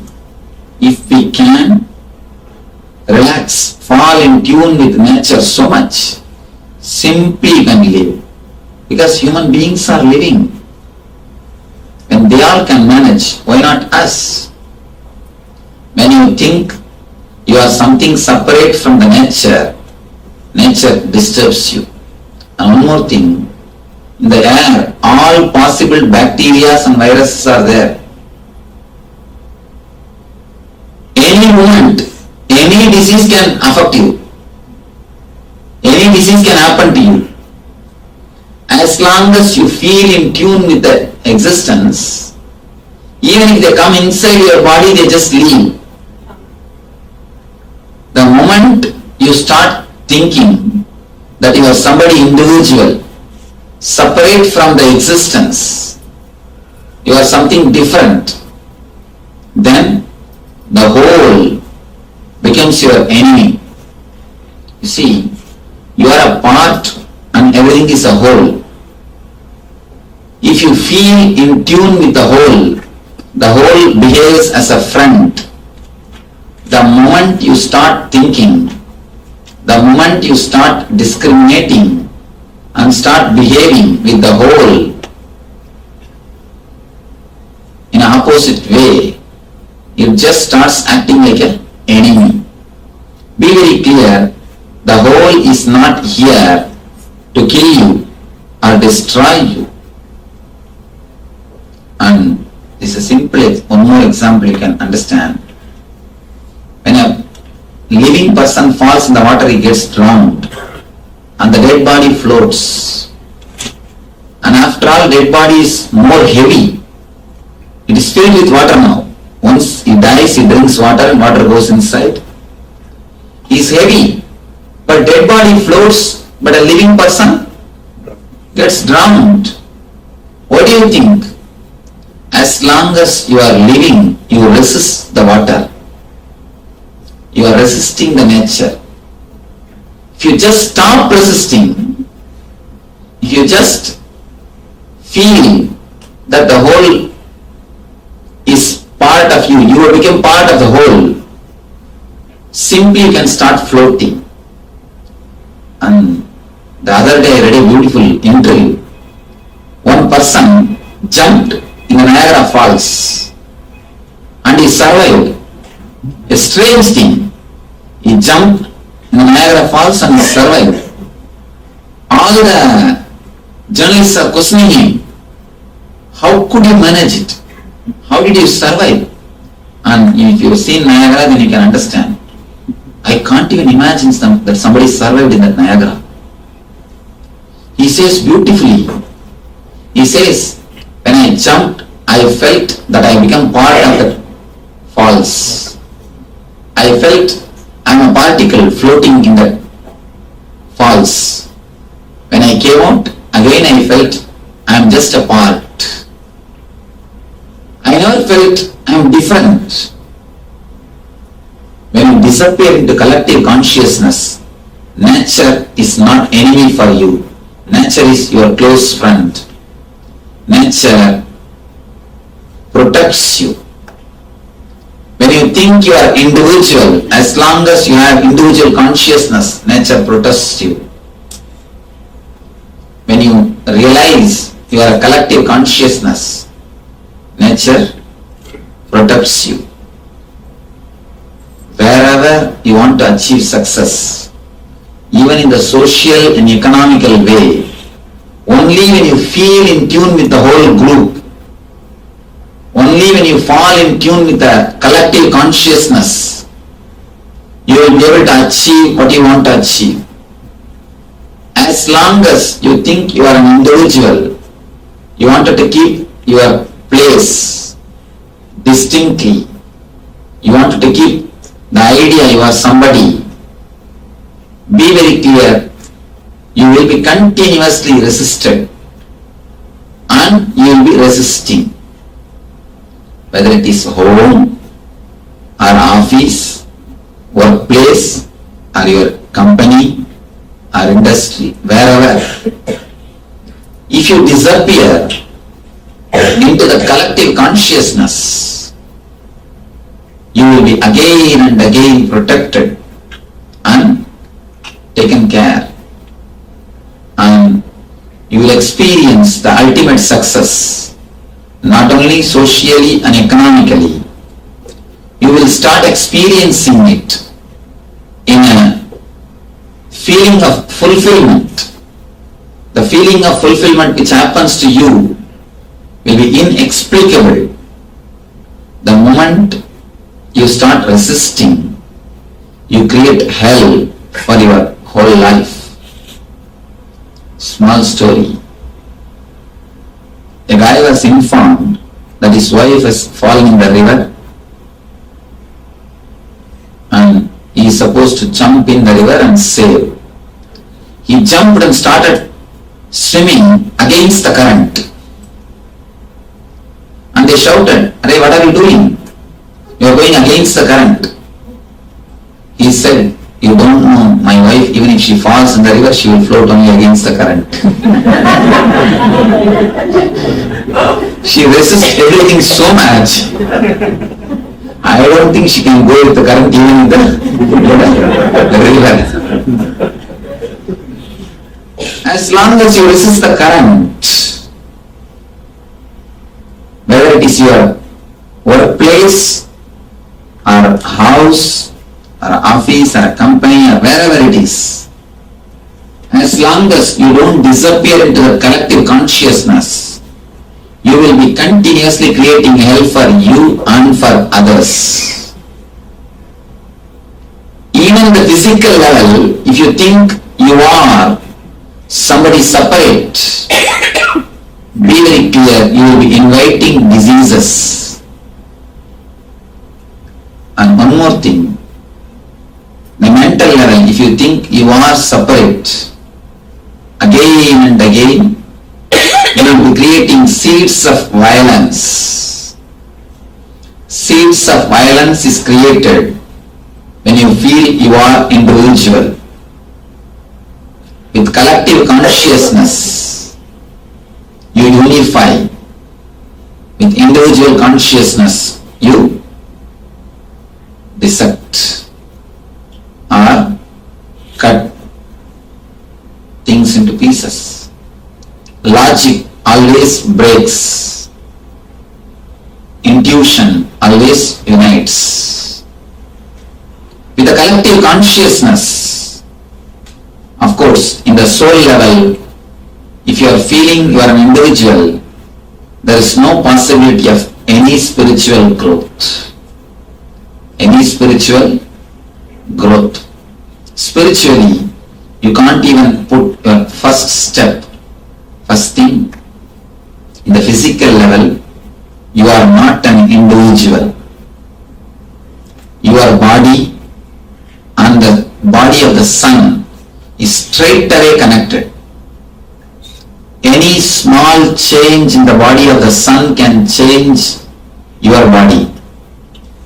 Any small change in your body can change the body of the moon.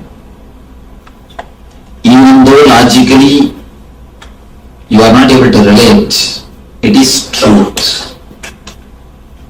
And the next thing, in mental level, you are not alone, you are not an island. thought which is put on somebody else's head comes and touches you, and any thought which is created in your mind goes and touches the other person. It's like a ripple created in a lake.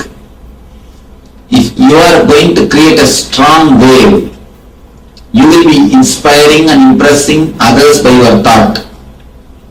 If you are not so solid to create a strong wave, be very clear, others' waves are going to impress you.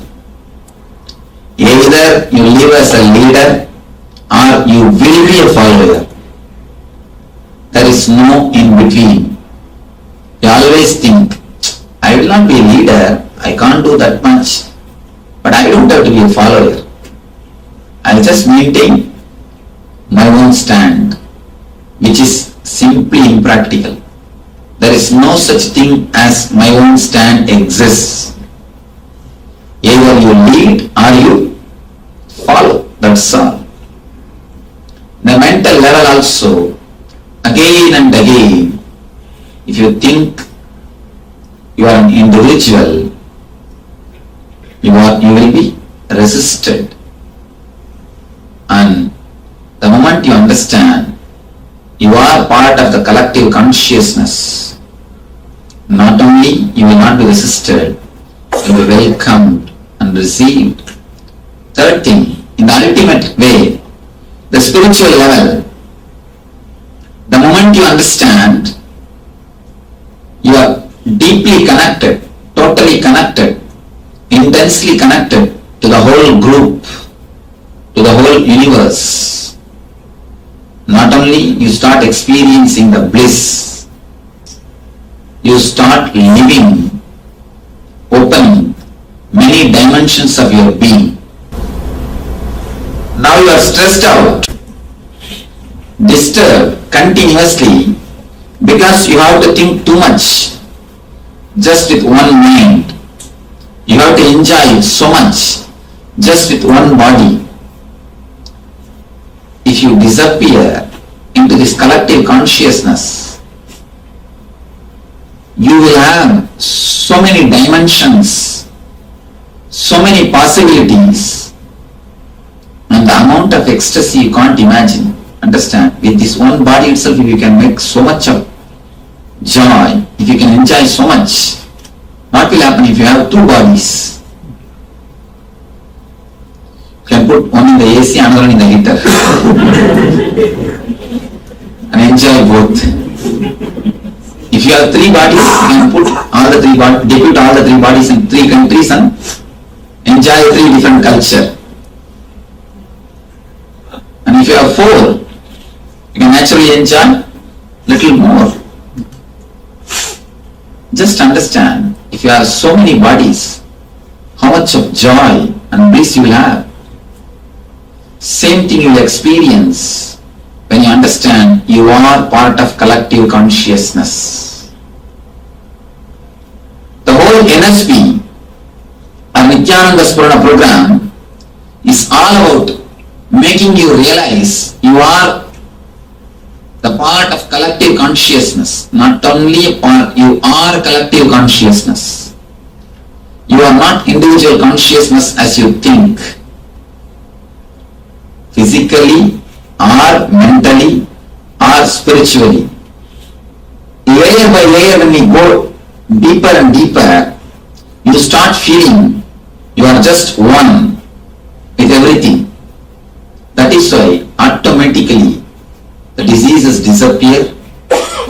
You start feeling the well-being in mental layer, pranic layer, physical layer, etheric layer, and all the deeper layers. When you really experience that you are boundaryless consciousness, I have seen when we went the program, the meditation camp, people go into such a deep ecstasy, they forget their name, their social status, their education, their qualification, their wealth, their religion, all what they think they are, they forget everything and respect everybody. They fall at others' feet. Even I have seen the daughter-in-law, father-in-law falling at the feet of daughter-in-law. That never happens in India. At least in Indian culture it is too much. I have seen father-in-law falling at the feet of daughter-in-law, just seeing the divine in her, and mother-in-law falling at the feet of son-in-law, and fathers falling at the feet of daughters, because they see the divine, and the grandmothers touching the feet of granddaughters, and the person who is a boss or who is the owner of a company touching the feet of person who works for him. It is his staff for whom he pays. I've seen this happen. When you experience the deep ecstasy of oneness, collective consciousness,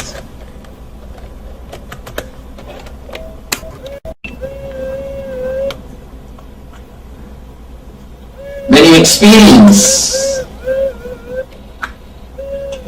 the bliss or ecstasy of the collective consciousness, you forget all the differences of your name, wealth, social status, prestige, whatever you think as you just disappears, and what you are is revealed to you.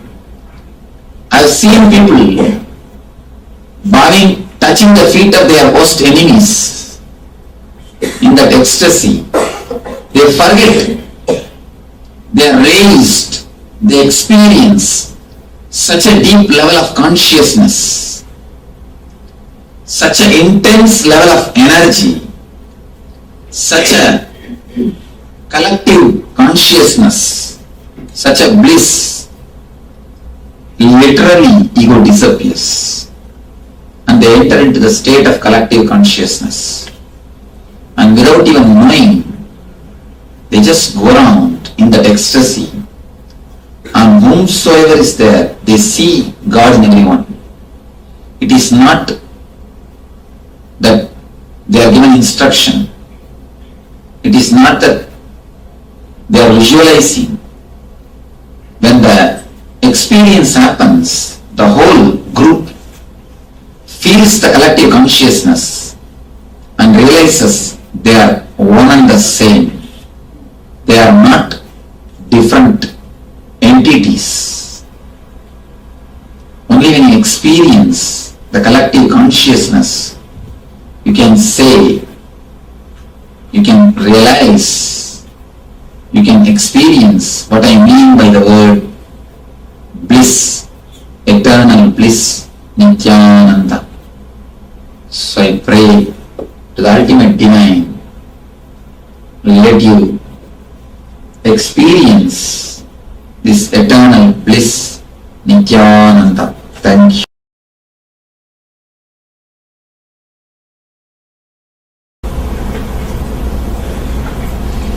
According to science, vacuum is absence of matter, but according to you, vacuum as energy, matter is manifestation of energy.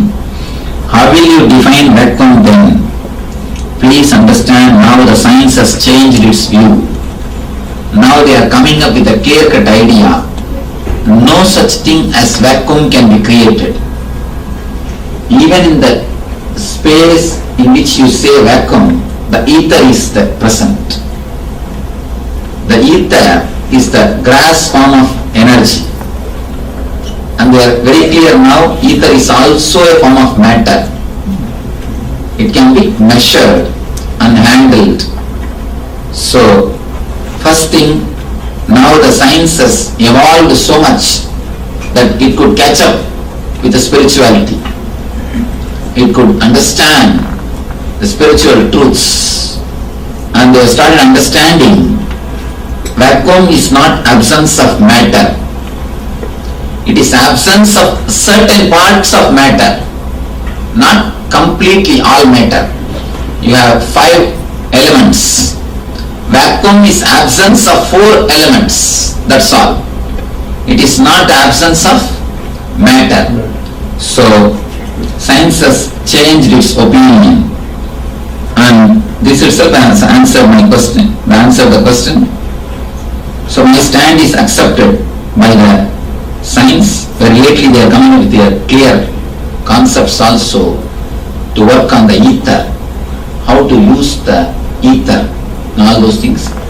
Thousands of years ago, the Eastern Rishis have developed Vastu Shastra to use the power of ether.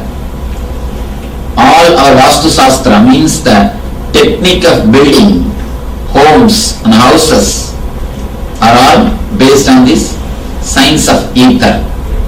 So now they are working to how to use the power of ether. So the next question is very clearly answered in this itself. According to me and according to science, vacuum is energy, and vacuum is not absence of matter. And I define, according to me, vacuum is not something special from total. Total and vacuum are one and the same.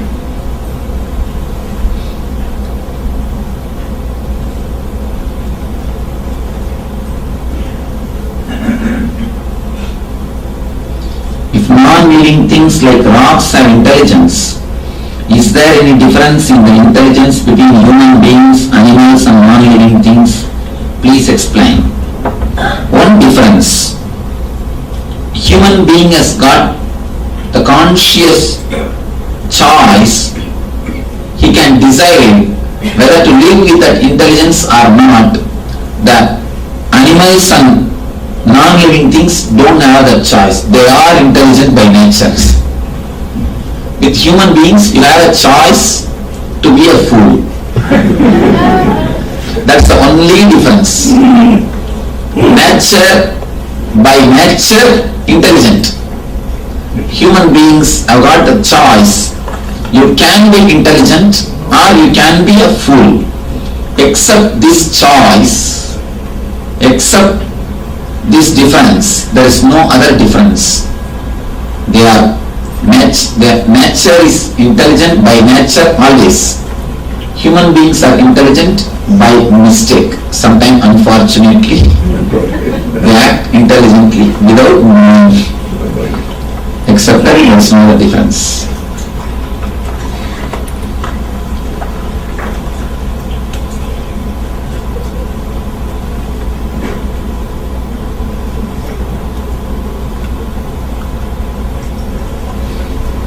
Understand that as you go deeper into the 7 bodies, the distance becomes less.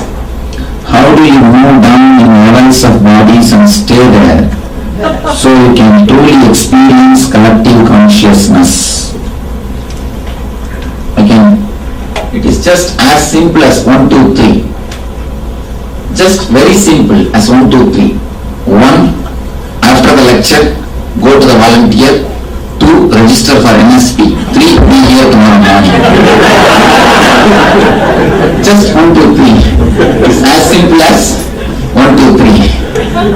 You can experience and stay there.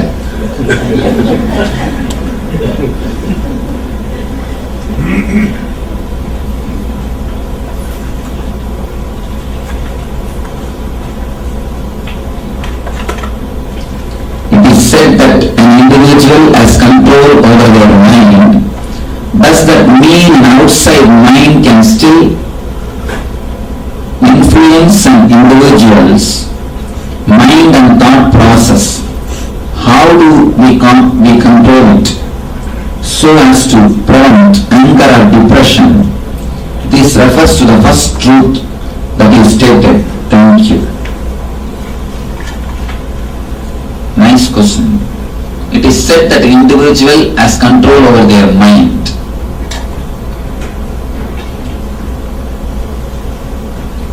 And can I who is that individual who put this question? It is said that, can you control your mind? I find it difficult. This is the same reply from everyone it will be. If you ask anyone, it will be the same reply. Then how can we believe this first statement? It is said that an individual has control over their mind. This is only said, not practiced. Be very clear, it is only said, not experienced. So the statement is wrong.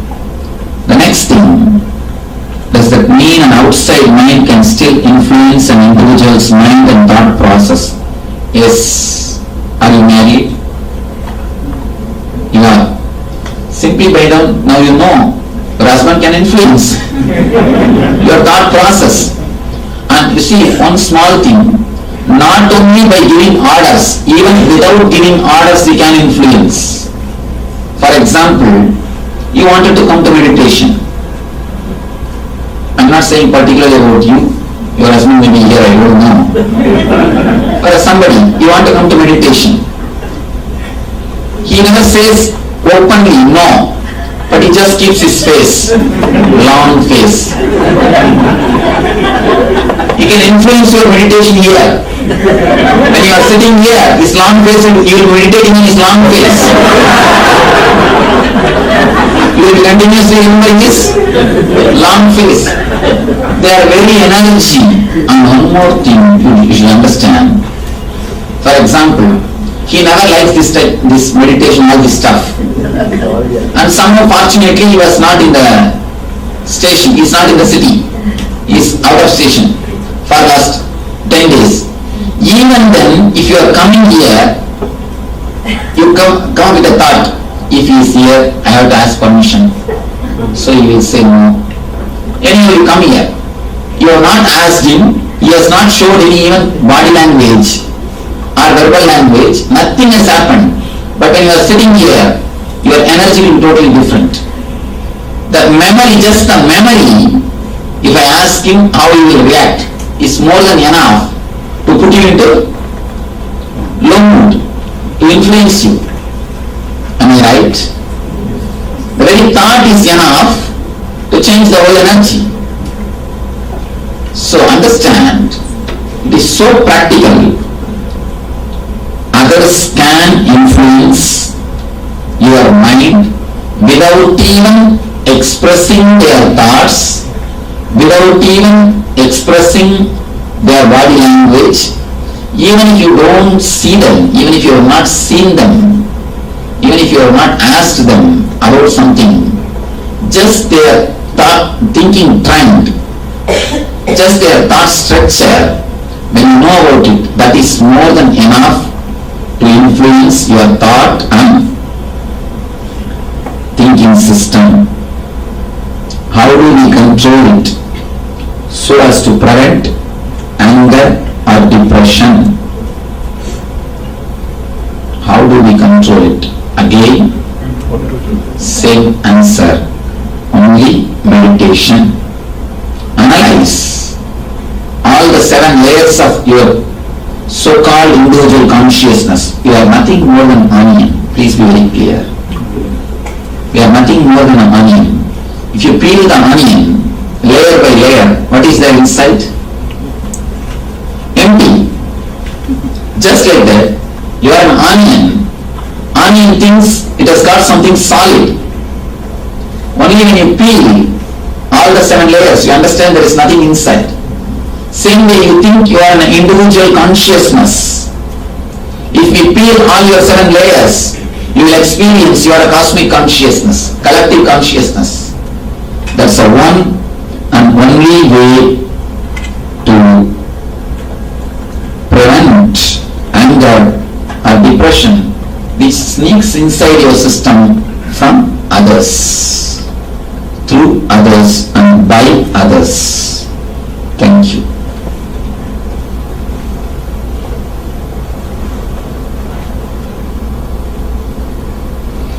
Why do we have to suffer? In childhood, we are trained to be separate from others. learn to be somebody. And then adults competing in commercial jobs. And ultimately, if the ultimate truth is we are one, bliss, why cannot mass consciousness also reflect this joy, peace and love?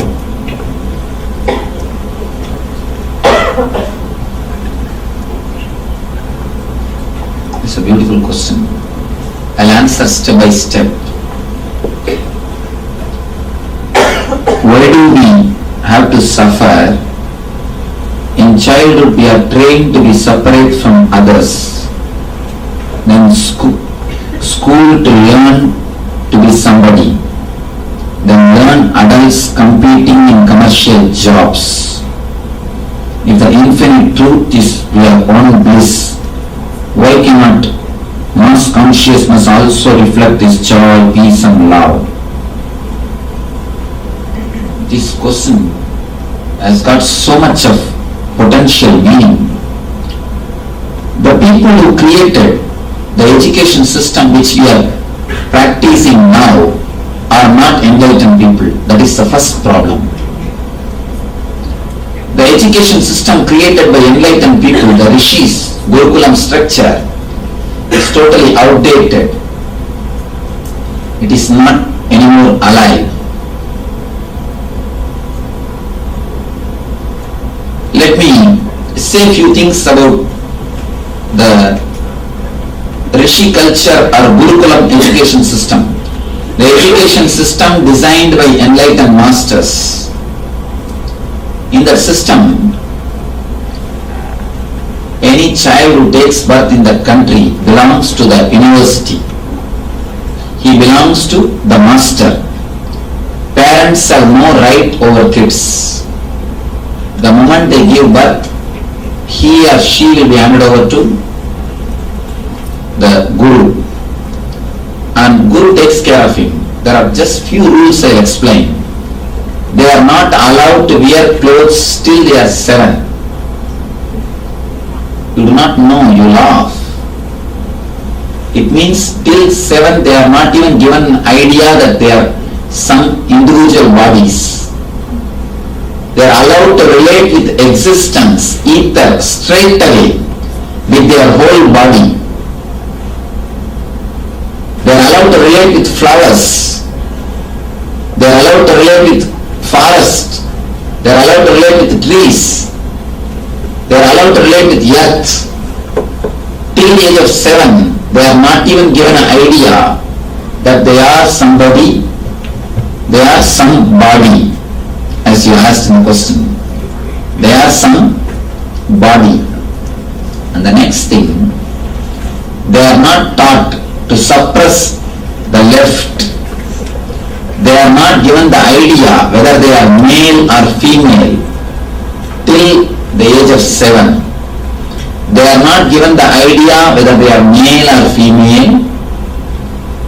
They are not given the idea that they are somebody.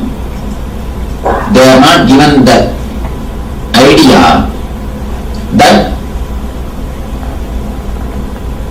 they have to suppress some part of their body. They are allowed to live with this whole body. If you can just apply these 3 things with your kids, don't separate their upper body and lower body with cloth. Means don't put anything in the hip. Give something like which covers the whole body. Next, don't give them continuously idea that they are somebody. Of course, it will be very difficult for you because you have to send them to school and lot of things. Only with that atmosphere it is possible. The Rishi culture, they are not given any idea. At the age of 7, they are given a meditation technique. Even if they collect the idea that they are somebody, they can dilute it. They can again and again flush that idea away. They can flood it. They are given a meditation technique again and again to tune themselves to the collective consciousness. That is what we call Gayatri. from 7 to 14 they practice the Gayatri, through which they will be continuously relating to the collective consciousness. By 14 they will have a glimpse of the collective consciousness, means the conscious experience of enlightenment, Satori, the blueprint of enlightenment. And after 14, based on their Satori, after having Satori means the first experience of enlightenment, they will be given a deeper level techniques to continue in their path. By 21, they will become enlightened. And I tell you honestly, there was a time when more than 70% of the people were enlightened. That is what we call Satya Yuga. There was a time in the Rishi's culture when more than 70% of the people were enlightened. Other 30 were minus, below 7. They were working towards it. Either they are already enlightened or they are working towards it. Our social structure, the social structure created by enlightened masters is either already enlightened or working towards enlightenment. That's all. There is no other category. Whole society is only two categories. One is achieved, another one is traveling. That's all. Enlightened and seekers. Of course, unfortunately, we lost that education system. That is why I have to conduct NSP every week all over the world, and it is not so easy to conduct this program. People attend, they say, Swamiji, 2 days, except few hours of rest, you will not have much rest. And people don't feel tired, that's different, because they feel so much of energy through meditation. They come and tell me, Swamiji, how is it possible? 2 days we have spent without sleeping. And I tell them, for you at least it's only one weekend. For me, every weekend. For last 2 years, there was not a single weekend in which I was not having some program, some ASP or NSP in some part of the world. If you see our website and see my program, throughout the year, till 2006 beginning, throughout this year till 2006 beginning, not even single weekend is free. Somewhere or other, we are having ASP and NSP. You can see the complete program. And apart from that, even in weekdays, in India we do this program as 4 days program, 4 days course. Continuously I am doing the programs, ASPs and NSPs, everywhere, because the Gurukulam system is lost. Now we are trying to revive the Gurukulam system. Already we got few kids of our devotees and started the Gurukulam in India ashram. Soon we are expecting to revive the Rishi culture, allowed disturbing their collective conscious experience or enlightenment.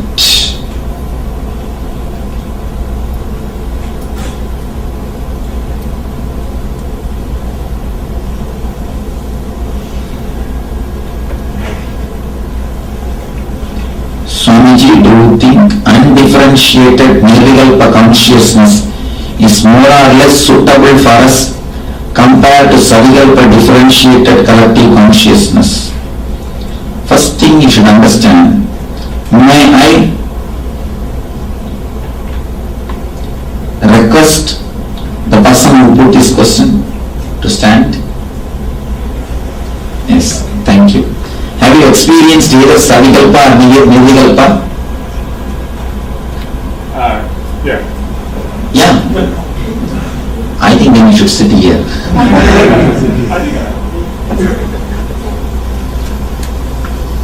Let me tell you from my experience. I do not know about your experience. say from my experience, please be seated. From my experience, there is no difference between Savikalpa or Nirvikalpa. When you reach 99%, there is no difference between 99 and 100. These terms are just words. I tell you, in my experience, when I reach Savikalpa, I just dropped into Nirvikalpa. It's not that after that I have to do something to reach the Nirvikalpa. When I experience Savikalpa, I just dropped into Nirvikalpa. So this is what is my experience. This is the way I achieved enlightenment. And the next thing, undifferentiated consciousness and collective consciousness is again one and the same for me. I did not find any difference except the word. A small story. In India, a big fight goes on between this Savikalpa Samadhi group and Nirvikalpa Samadhi group. The Savikalpa Samadhi group is this Ramanujas, Vishishtadvaita and Dvaita, Bhakta category. And Nirvikalpa Samadhi group is this Shankaras. These two group, a big fight. One more small story inside the small story. It's like there was a tank in the center of the village. 4 new persons came to the village. They were about to enter into the tank. One guy said, there is a water, I have to go and drink. The other guy said, no, it is only pani, not water. My grandfather told me. I have to go and drink. The third guy said, no, it is neither. It is neither water nor pani. I have to go and drink. The fourth guy said, no, it is tanneer. Means water in Tamil. No, I have to go and drink. My grandfather told me. My grandfather only built this tank. All the 4 started fighting before entering into the tank. They fought so badly. All the 4 killed each other before entering into the tank. If they had little bit of patience to enter into the tank, or at least look into the tank, all 4 of them would have understood what we are fighting is only word. It is one and the same. Whether water or pani or tanni or needle, it is just one and the same. Same way, all this religious terrorism. This religious terrorism is nothing but misunderstanding of the same category. Before entering into the tank, they hold on to their words and they say, my grandfather told me. My grandfather's grandfather told me. They continue to fight without even peeping into the tank. If you just have a little bit of patience or courage to peep into the tank, not only you will not fight, all of you can drink and then supply water to everyone else. We can experience the bliss and radiate it to everybody else. These guys, this Ramanuja and Shankara fight, and you don't know to what extreme this Savikalpa and Nirvikalpa goes on. And these Ramanujites, Vishnu Bhaktas, they will have a big bell in their ears. If somebody chants Shiva's name, they will ring their head and they will shake their head so that the name will not go into their ears. Really? They will just shake their heads so that the name will not go into their ears. And the other guys, the Shankarites, if somebody utters the name of Rama, Narayana, they will go and take bath and come back. This fight between Shankara and Ramanuja, Advaita and Vishishtadvaita goes on. The Savikalpa and Nirvikalpa. And there was a showroom. Both of them have written commentary on Brahma Sutra. Both books are displayed. One scholar came and inquired a volunteer who was standing there and taking care of the showroom. What is the difference? Both titles are given. Shankara, Brahma Sutra Sankarabhashya, Brahmasutra Ramanuja Bhashya. The person, scholar came and inquired, what is the difference between these two? Volunteers said, 45 rupees.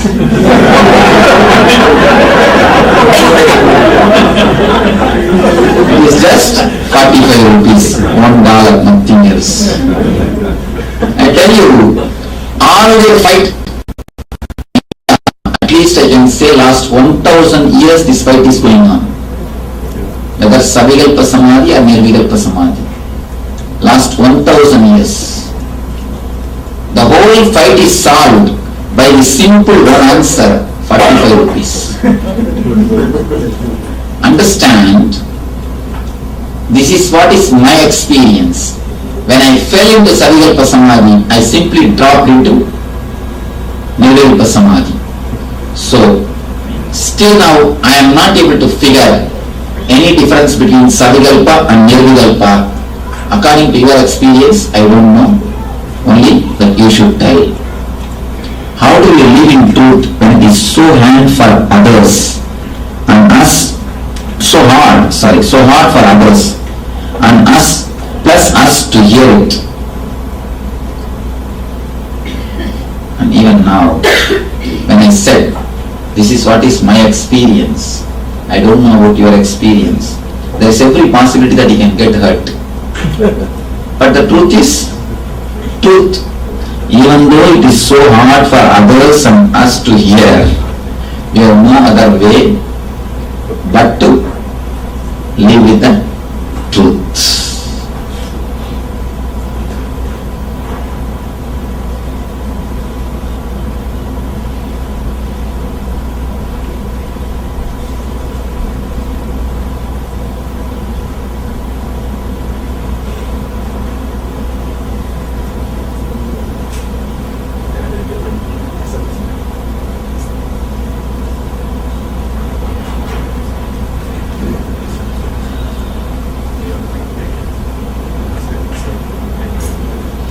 Is it possible to skip the layers of attaining the nirvanic body? You had mentioned sudden enlightenment. I am confused with this. Please be very clear. The sudden enlightenment also happens only by penetrating all the 7 layers. There is no shortcut. There is no skipping the layers.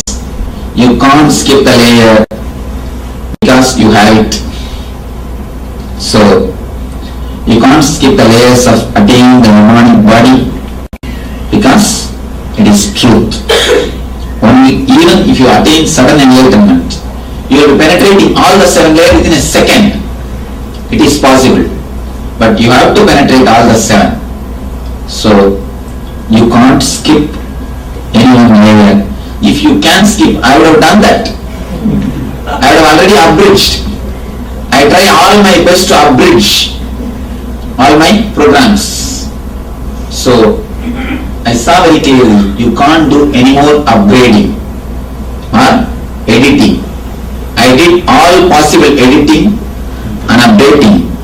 The updated version of consciousness only I am offering.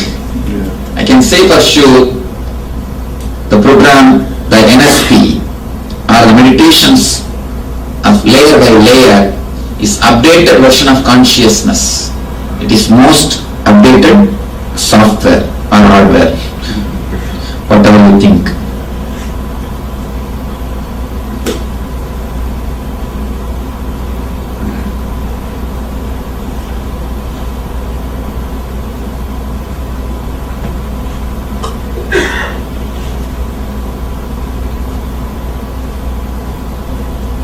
There are a lot of personal questions.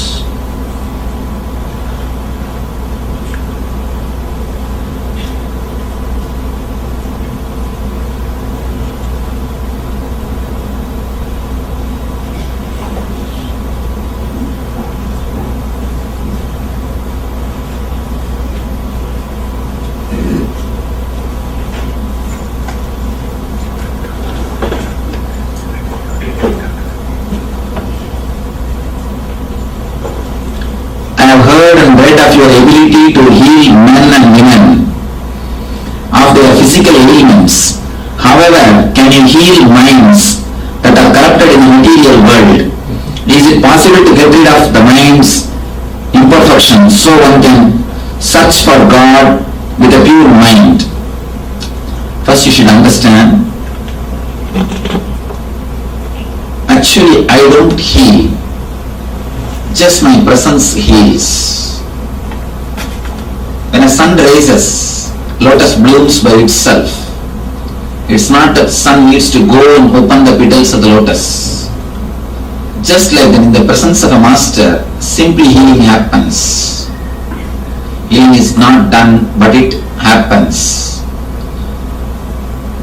I can heal your body because your body is straight away in my presence. Same way, if you open your mind, that also can be healed. In this NSP, all we do is opening your mind only. You are asked to write for yourself about your guilt, desires, pain and pleasures. You are not going to show to anybody. You are going to write to yourself only. People ask me, why are you asking us to write all these things one by one, Swamiji? You are not going to show to me. You are just opening in my presence. You write to yourself. You are not going to show to me or to anybody else. People ask me, you are asking me to write by myself. After all, I know everything. Why should I write? I tell them, you know, but now by writing, I am making you open in my presence so that it can be healed. It's like you have a wound in your thigh. If you cover it with a gold sheet and a silk cloth, it will just be there. It will never get healed. If you open it, at least the sun rays can heal it. The sun can heal it. So we are opening all the wounds and the energy just heals. The whole NSP is about opening up of your layers by layers, all your emotions, guilt, desires, pain and pleasure, everything. When you open up, you are healed and you experience God. Not only you search for God, you experience God with a pure mind. Pure mind is God itself, not something separate.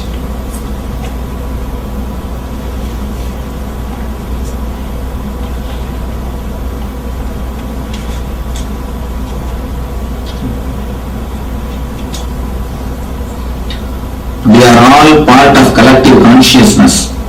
How the God comes into this? The collective consciousness is what I call God. The whole is what I call God. When you are whole, you are holy. And today is holy. Ras Purnima. When Radha and Gopis and Krishna experience that collective consciousness, Krishna gave the experience of collective consciousness to the whole group of Gopis and Radha. We have a very wrong idea about this Ras Leela. We think Ras Leela is something like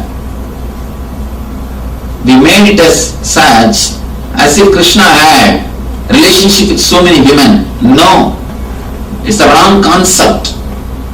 Be very clear. Ras Leela happened when Krishna was 10 years old. He was a small boy. None of us read the original scriptures correctly. We just pick up and support what we want. See, we just wanted to support all our qualities. So we just want some support from some scripture or some master so that we can do all our things behind his back. So we just start blaming Krishna. What happened actually is he gave the collective consciousness experience to the whole group of Gopis and Radha. The whole group of Gopikas, they had the experience of collective consciousness. The collective consciousness is what I call God. God is not created. If we become one, then who created us? God has not created us. If we become one, then who created us? If you attended yesterday's discourse, you can understand. Or, if possible, listen the DVD. Chaos is order and order is chaos.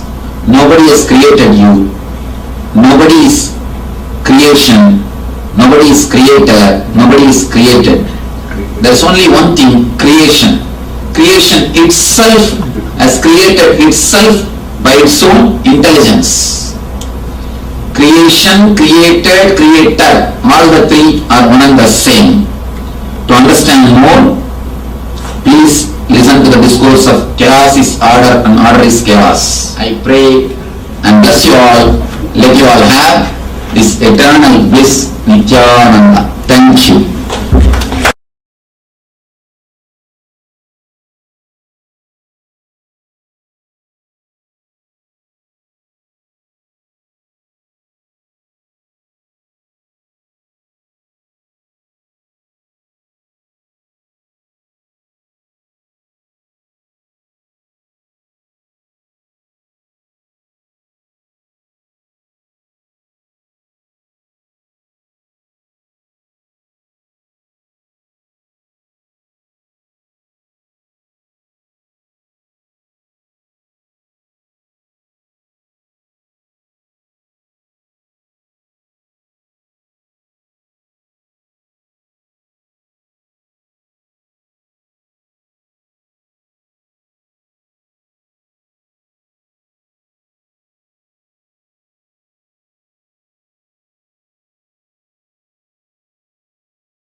I bless you all. Let you all open all your three eyes and manifest the powers of Mahasadashiva. Om Nithyananda Paramashivoham. Om Nithyananda Paramashivoham. Om Nithyananda Paramashivoham. Om Nithyananda Paramashivoham. Om Nithyananda Paramashivoham. Om Nithyananda Paramashivoham.